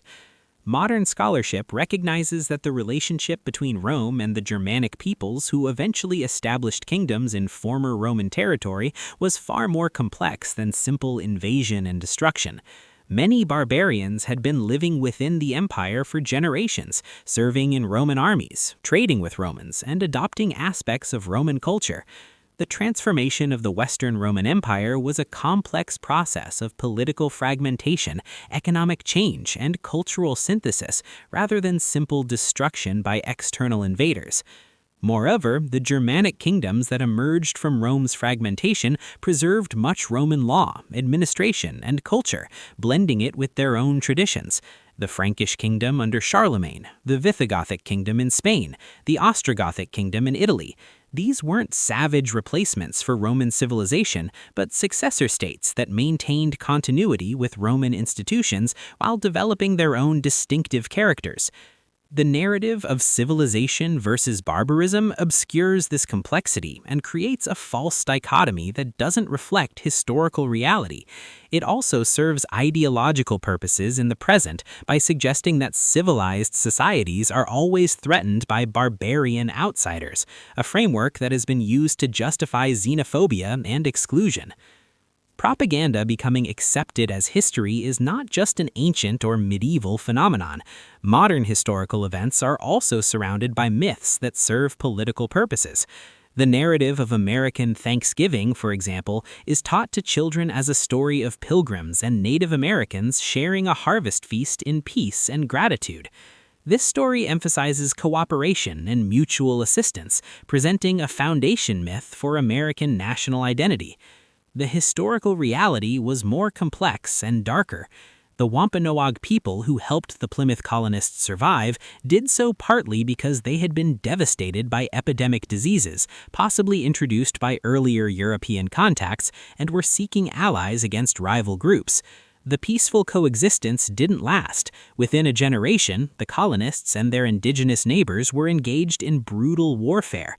King Philip's War in 1676–77 resulted in thousands of deaths and the effective destruction of indigenous power in southern New England. Moreover, the Thanksgiving holiday as we know it wasn't based on the 1621 harvest celebration, but was proclaimed much later, in the 19th century, as a way of promoting national unity. The myth of pilgrims and Indians peacefully sharing a meal became attached to this holiday, creating a sanitized origin story that obscures the violence and displacement that actually characterized colonial indigenous relations. This doesn't mean we should abandon Thanksgiving as a holiday, but the mythologized version taught to children presents a false picture of early American history that makes it harder to understand the actual experiences of indigenous peoples during colonization. World War II history is also surrounded by myths and oversimplifications, despite being extensively documented and within living memory. The narrative often presents the war as a straightforward conflict between good, the Allies, and evil, the Axis, with the Allied victory representing the triumph of democracy and freedom over totalitarianism and genocide. This moral framework is not entirely wrong. The Nazi regime was genuinely evil, the Holocaust was a horrific crime, and the Allied victory prevented Nazi domination of Europe. But the simplified narrative obscures complexities. The Soviet Union, a crucial Allied power, was itself a brutal dictatorship under Stalin that had killed millions of its own citizens.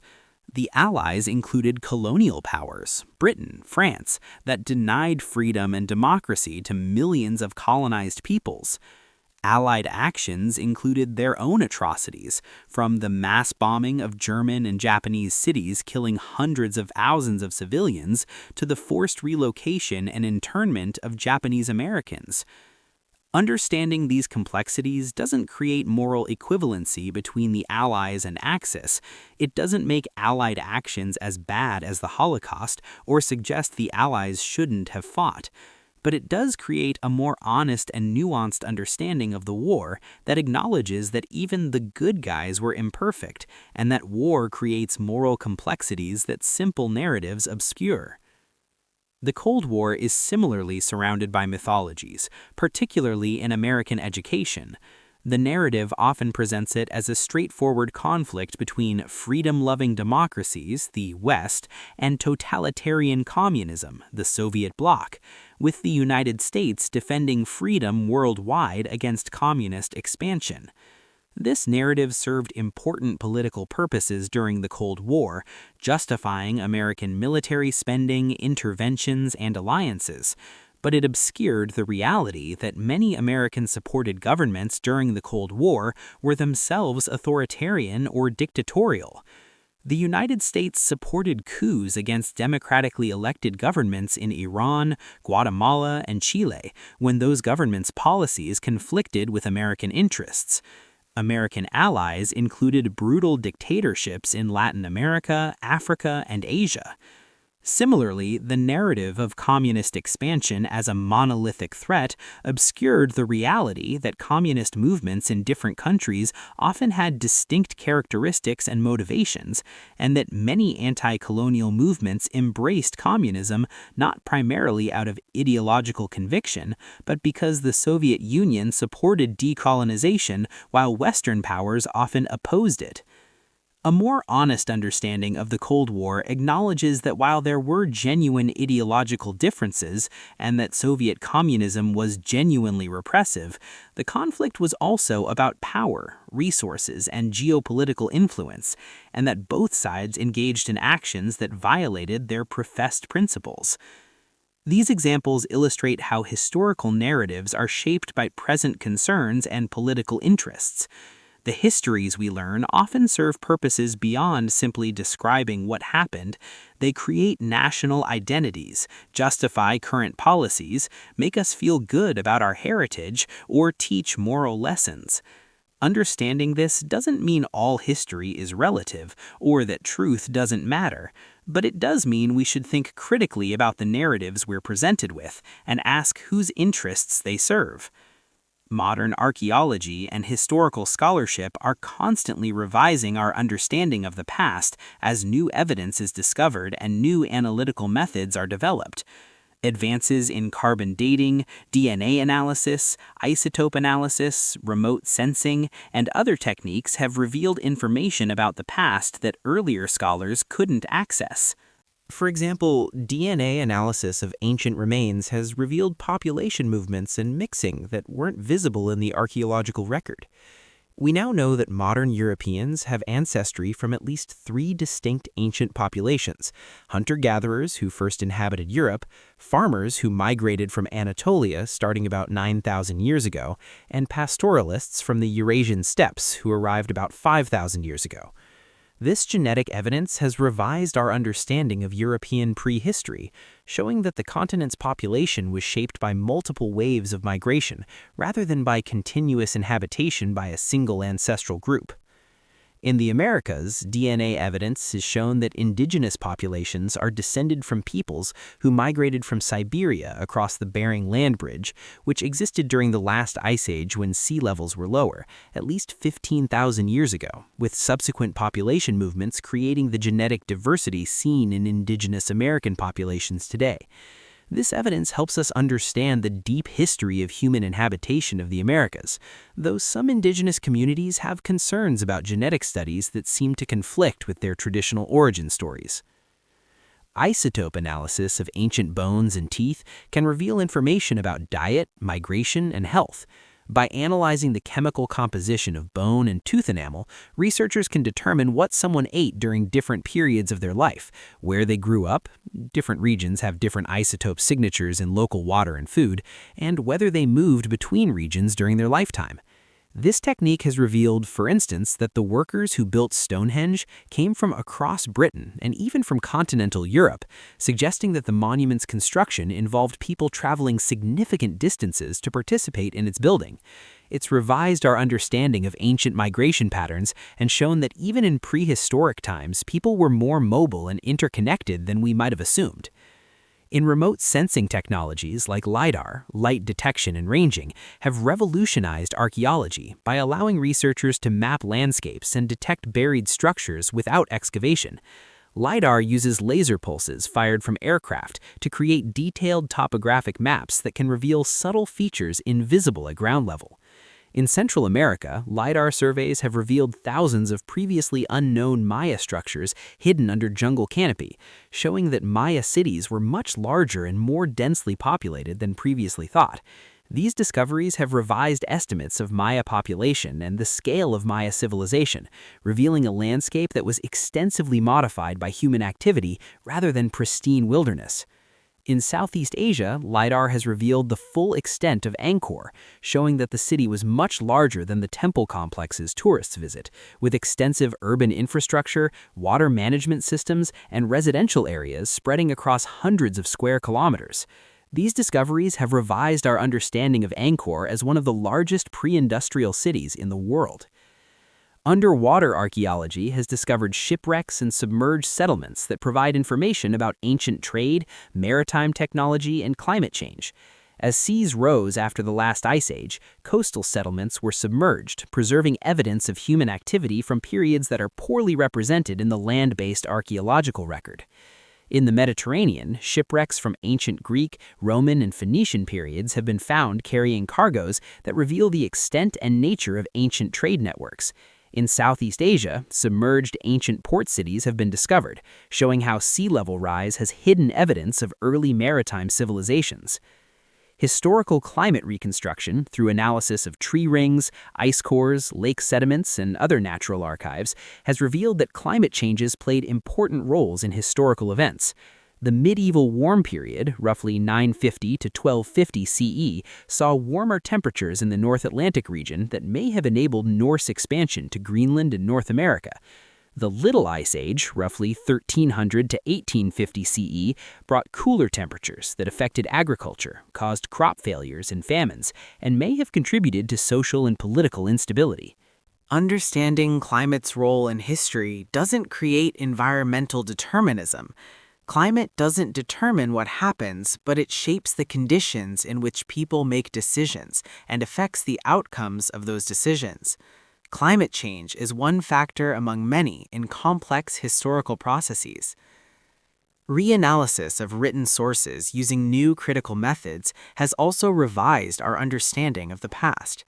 Historians increasingly recognize that written sources are not neutral windows into the past, but texts created by specific people for specific purposes, reflecting their biases, assumptions, and interests. Reading sources more critically means asking who wrote them, for whom, for what purpose, what they chose to include or exclude, what assumptions shaped their interpretations, and how their social position influenced their perspective. This critical reading has revealed how much traditional histories privileged elite male perspectives and how much information about women, lower classes, and marginalized groups was excluded or distorted in sources written by and for elite men. Oral histories and traditions, once dismissed by professional historians as unreliable, are increasingly recognized as valuable sources that preserve information not available in written records. Indigenous oral traditions, for instance, have preserved knowledge about environmental changes, past events, and cultural practices across generations. When treated with appropriate critical methods, recognizing that oral traditions also have their biases and limitations, they provide important perspectives that complement written and archaeological sources. The realization that historical knowledge is provisional and subject to revision as new evidence emerges and new questions are asked is not a weakness but a strength of historical inquiry. It means that history is a living discipline, constantly reevaluating its conclusions rather than a fixed collection of facts memorized and repeated. This doesn't mean all interpretations are equally valid or that we can't know anything about the past. Evidence matters, logical reasoning matters, and some conclusions are more supported by available evidence than others. but it does mean that historical understanding evolves, that confident assertions from one generation may be questioned by the next, and that being historically literate means understanding that much of what we know about history is actually our best current interpretation of incomplete evidence rather than absolute certainty. Understanding this helps us think more critically about historical claims we encounter, whether in textbooks, popular histories, movies, political rhetoric, or other sources. We can ask, what evidence supports this claim? What assumptions underlie this interpretation? Whose perspective does this narrative privilege? What alternative interpretations might be possible? What might we be missing or misunderstanding? This critical thinking is valuable not just for understanding the past, but for navigating the present. Many contemporary political and social debates invoke history, appeals to tradition, claims about how things have always been, assertions about inevitable historical progress or decline. Understanding that historical narratives are constructed, that they can be questioned and revised, that they serve present purposes and not just describe the past, this helps us evaluate such claims more thoughtfully. It also helps us understand that our own time will be history someday, that future generations will look back at our era and find things we take for granted strange or incomprehensible, that they will judge us by standards we can't fully anticipate, and that the narratives they tell about our time will be shaped by their concerns and interests as much as by what actually happened. History is not a collection of settled facts, but an ongoing conversation between the present and the past, where each generation asks new questions, discovers new evidence, and develops new interpretations. The history we learned in school was one generation's best understanding, shaped by the evidence available, the methods used, and the questions deemed important at that time. As evidence, methods, and questions change, so does historical understanding. This is not a failure of history, but its vitality. A discipline that never revised its conclusions in light of new evidence would be stagnant and dogmatic. History's willingness to revise its understanding demonstrates intellectual honesty and commitment to truth over comfortable myth. The myths, oversimplifications, and propaganda that have shaped historical narratives are gradually being identified and corrected through scholarly work. The civilizations that were written out of history are being recovered. The women who were erased are being remembered. The uncomfortable truths about celebrated figures and events are being acknowledged. The complexities that simple narratives obscured are being explored. This doesn't make history less valuable or meaningful. It makes it more honest, more complex, more interesting, and ultimately more useful for understanding both the past and ourselves. We have completed a remarkable journey together through the history that school never told us, or told us incompletely, simplistically, or incorrectly. We began by discovering that the ancient world was far more connected than textbooks suggested, that trade routes and cultural exchanges linked civilizations from Europe to China, from Africa to Southeast Asia, creating a web of interaction that predated globalization by millennia. We met the empires and civilizations that were left out of standard curricula, the Mali Empire with its vast wealth and centers of learning, the Khmer Empire with its magnificent temples and sophisticated hydraulic engineering, Great Zimbabwe with its massive stone structures, and many others whose achievements deserved to be remembered alongside Rome and Athens, but were marginalized or forgotten. We confronted the inconvenient truths about celebrated historical figures, acknowledging that Columbus initiated a demographic catastrophe, that Thomas Jefferson enslaved hundreds of people while writing about liberty, that Churchill's policies contributed to famine in Bengal, that Gandhi held problematic views on race and gender. We learned that history's heroes were complex humans whose lives contained both achievements and failings, and that honest historical understanding requires acknowledging both. We discovered the women who changed history but were systematically erased from historical narratives, rulers like Hatshepsut and Wu Zetian, warriors like the Trin sisters and the Rani of Jhansi, scientists like Hypatia and Rosalind Franklin, We saw how gender shaped what was recorded and remembered, and how recovering women's history reveals a past where women participated in making history even when societies tried to exclude them. We examined what really happened when civilizations met, moving beyond myths of discovery to understand the complexity and often the tragedy of cultural contact. We learned about Viking voyages to America centuries before Columbus, about massive Chinese maritime expeditions, about African kingdoms that engaged with Europeans as equals, and about the catastrophic demographic collapse that followed sustained contact between European and American civilizations. And finally, we explored how we got history wrong, the myths that became facts, the propaganda that shaped narratives, and how modern scholarship is constantly revising our understanding of the past. We learned to question confident assertions about history, to think critically about whose perspectives shape historical narratives, and to understand that historical knowledge evolves as new evidence emerges and new questions are asked. Throughout this journey, several themes have emerged. First, that history is more complex than the simplified narratives we learn in school, that almost every confident assertion about the past deserves to be questioned and complicated. Second, that much of what we weren't told about history reflects whose stories were deemed important and whose were not, based on assumptions about race, gender, culture, and power that we should recognize and challenge. Third, that historical narratives serve present purposes as much as they describe the past, creating national identities, justifying current policies, making us feel good or bad about our heritage. Understanding this doesn't mean all history is propaganda, but it does mean we should ask whose interests a particular historical narrative serves. Fourth, that recovering fuller, more honest historical understanding is an ongoing project, requiring humility about how much we don't know, willingness to revise our understanding when evidence contradicts it, and commitment to including perspectives that have been marginalized or excluded. And finally, that understanding history accurately and completely is not just an academic exercise, but matters for how we understand the present and imagine the future. The myths we believe about the past shape how we think about what's possible, what's natural, what's inevitable, what's worth fighting for or against.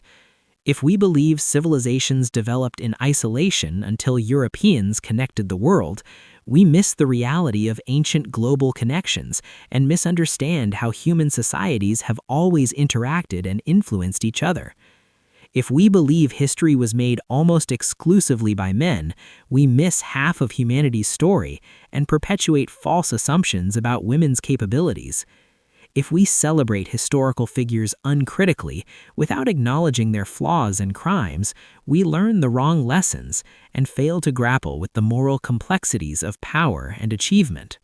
If we believe simplistic narratives about discovery and progress, we obscure the violence and exploitation that shaped the modern world and make it harder to understand contemporary inequalities rooted in historical processes. If we accept myths as facts without questioning them, we make ourselves vulnerable to manipulation by those who use false history to justify current agendas. But if we understand history in its full complexity, connected rather than isolated, inclusive of all humanity rather than just elite men, morally complicated rather than simply heroic, shaped by violence and exploitation as well as achievement and progress, constantly subject to revision as we learn more, then we're better equipped to think critically about both past and present.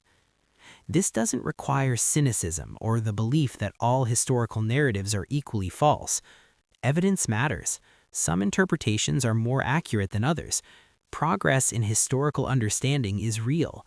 We know more about the past than previous generations did, and future generations will know more than we do.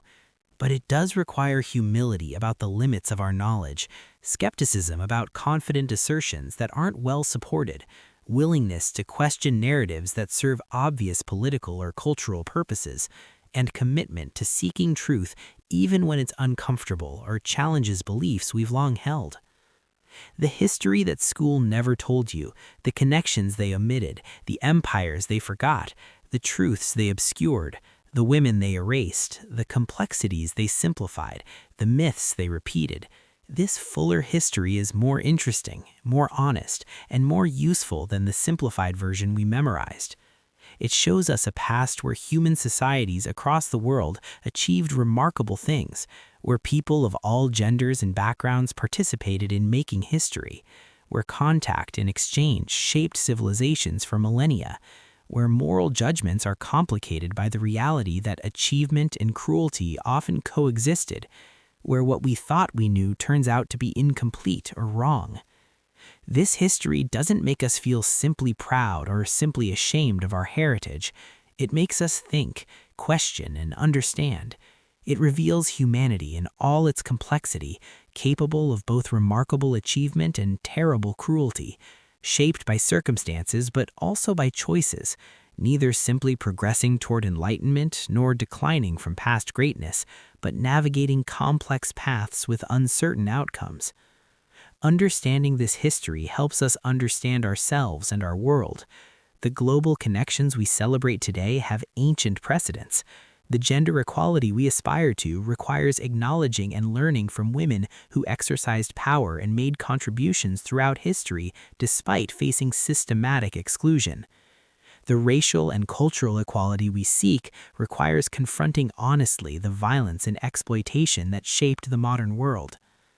The critical thinking we need to navigate contemporary claims about politics, about identity, about what's natural or traditional or inevitable is strengthened by understanding that many things we take for granted are actually historically contingent, that many facts we learned are actually myths, that many certainties are actually provisional interpretations subject to revision.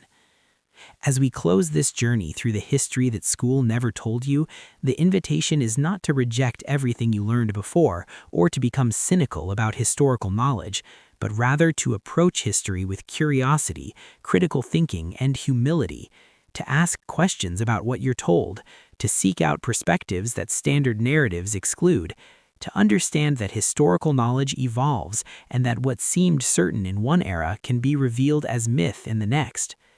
To appreciate the full complexity and richness of human history, the achievements of civilizations around the world, the contributions of all people regardless of gender, the connections that have always linked humanity, the moral complexities that make simple judgments inadequate, the ongoing process of discovering and revising our understanding of the past. History is not dead facts to be memorized, but living knowledge to be engaged with, questioned, and constantly reconstructed as we discover new evidence and ask new questions.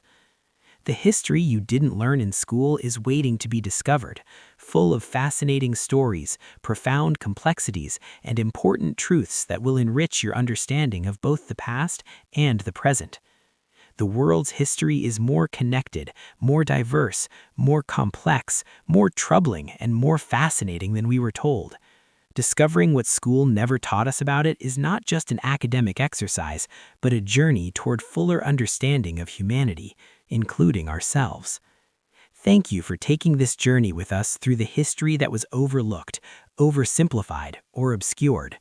May this knowledge inspire you to keep asking questions, to seek out stories that aren't being told, to think critically about narratives you encounter, and to appreciate the extraordinary complexity and richness of human history in all its glory and tragedy. The past is more interesting than we were taught.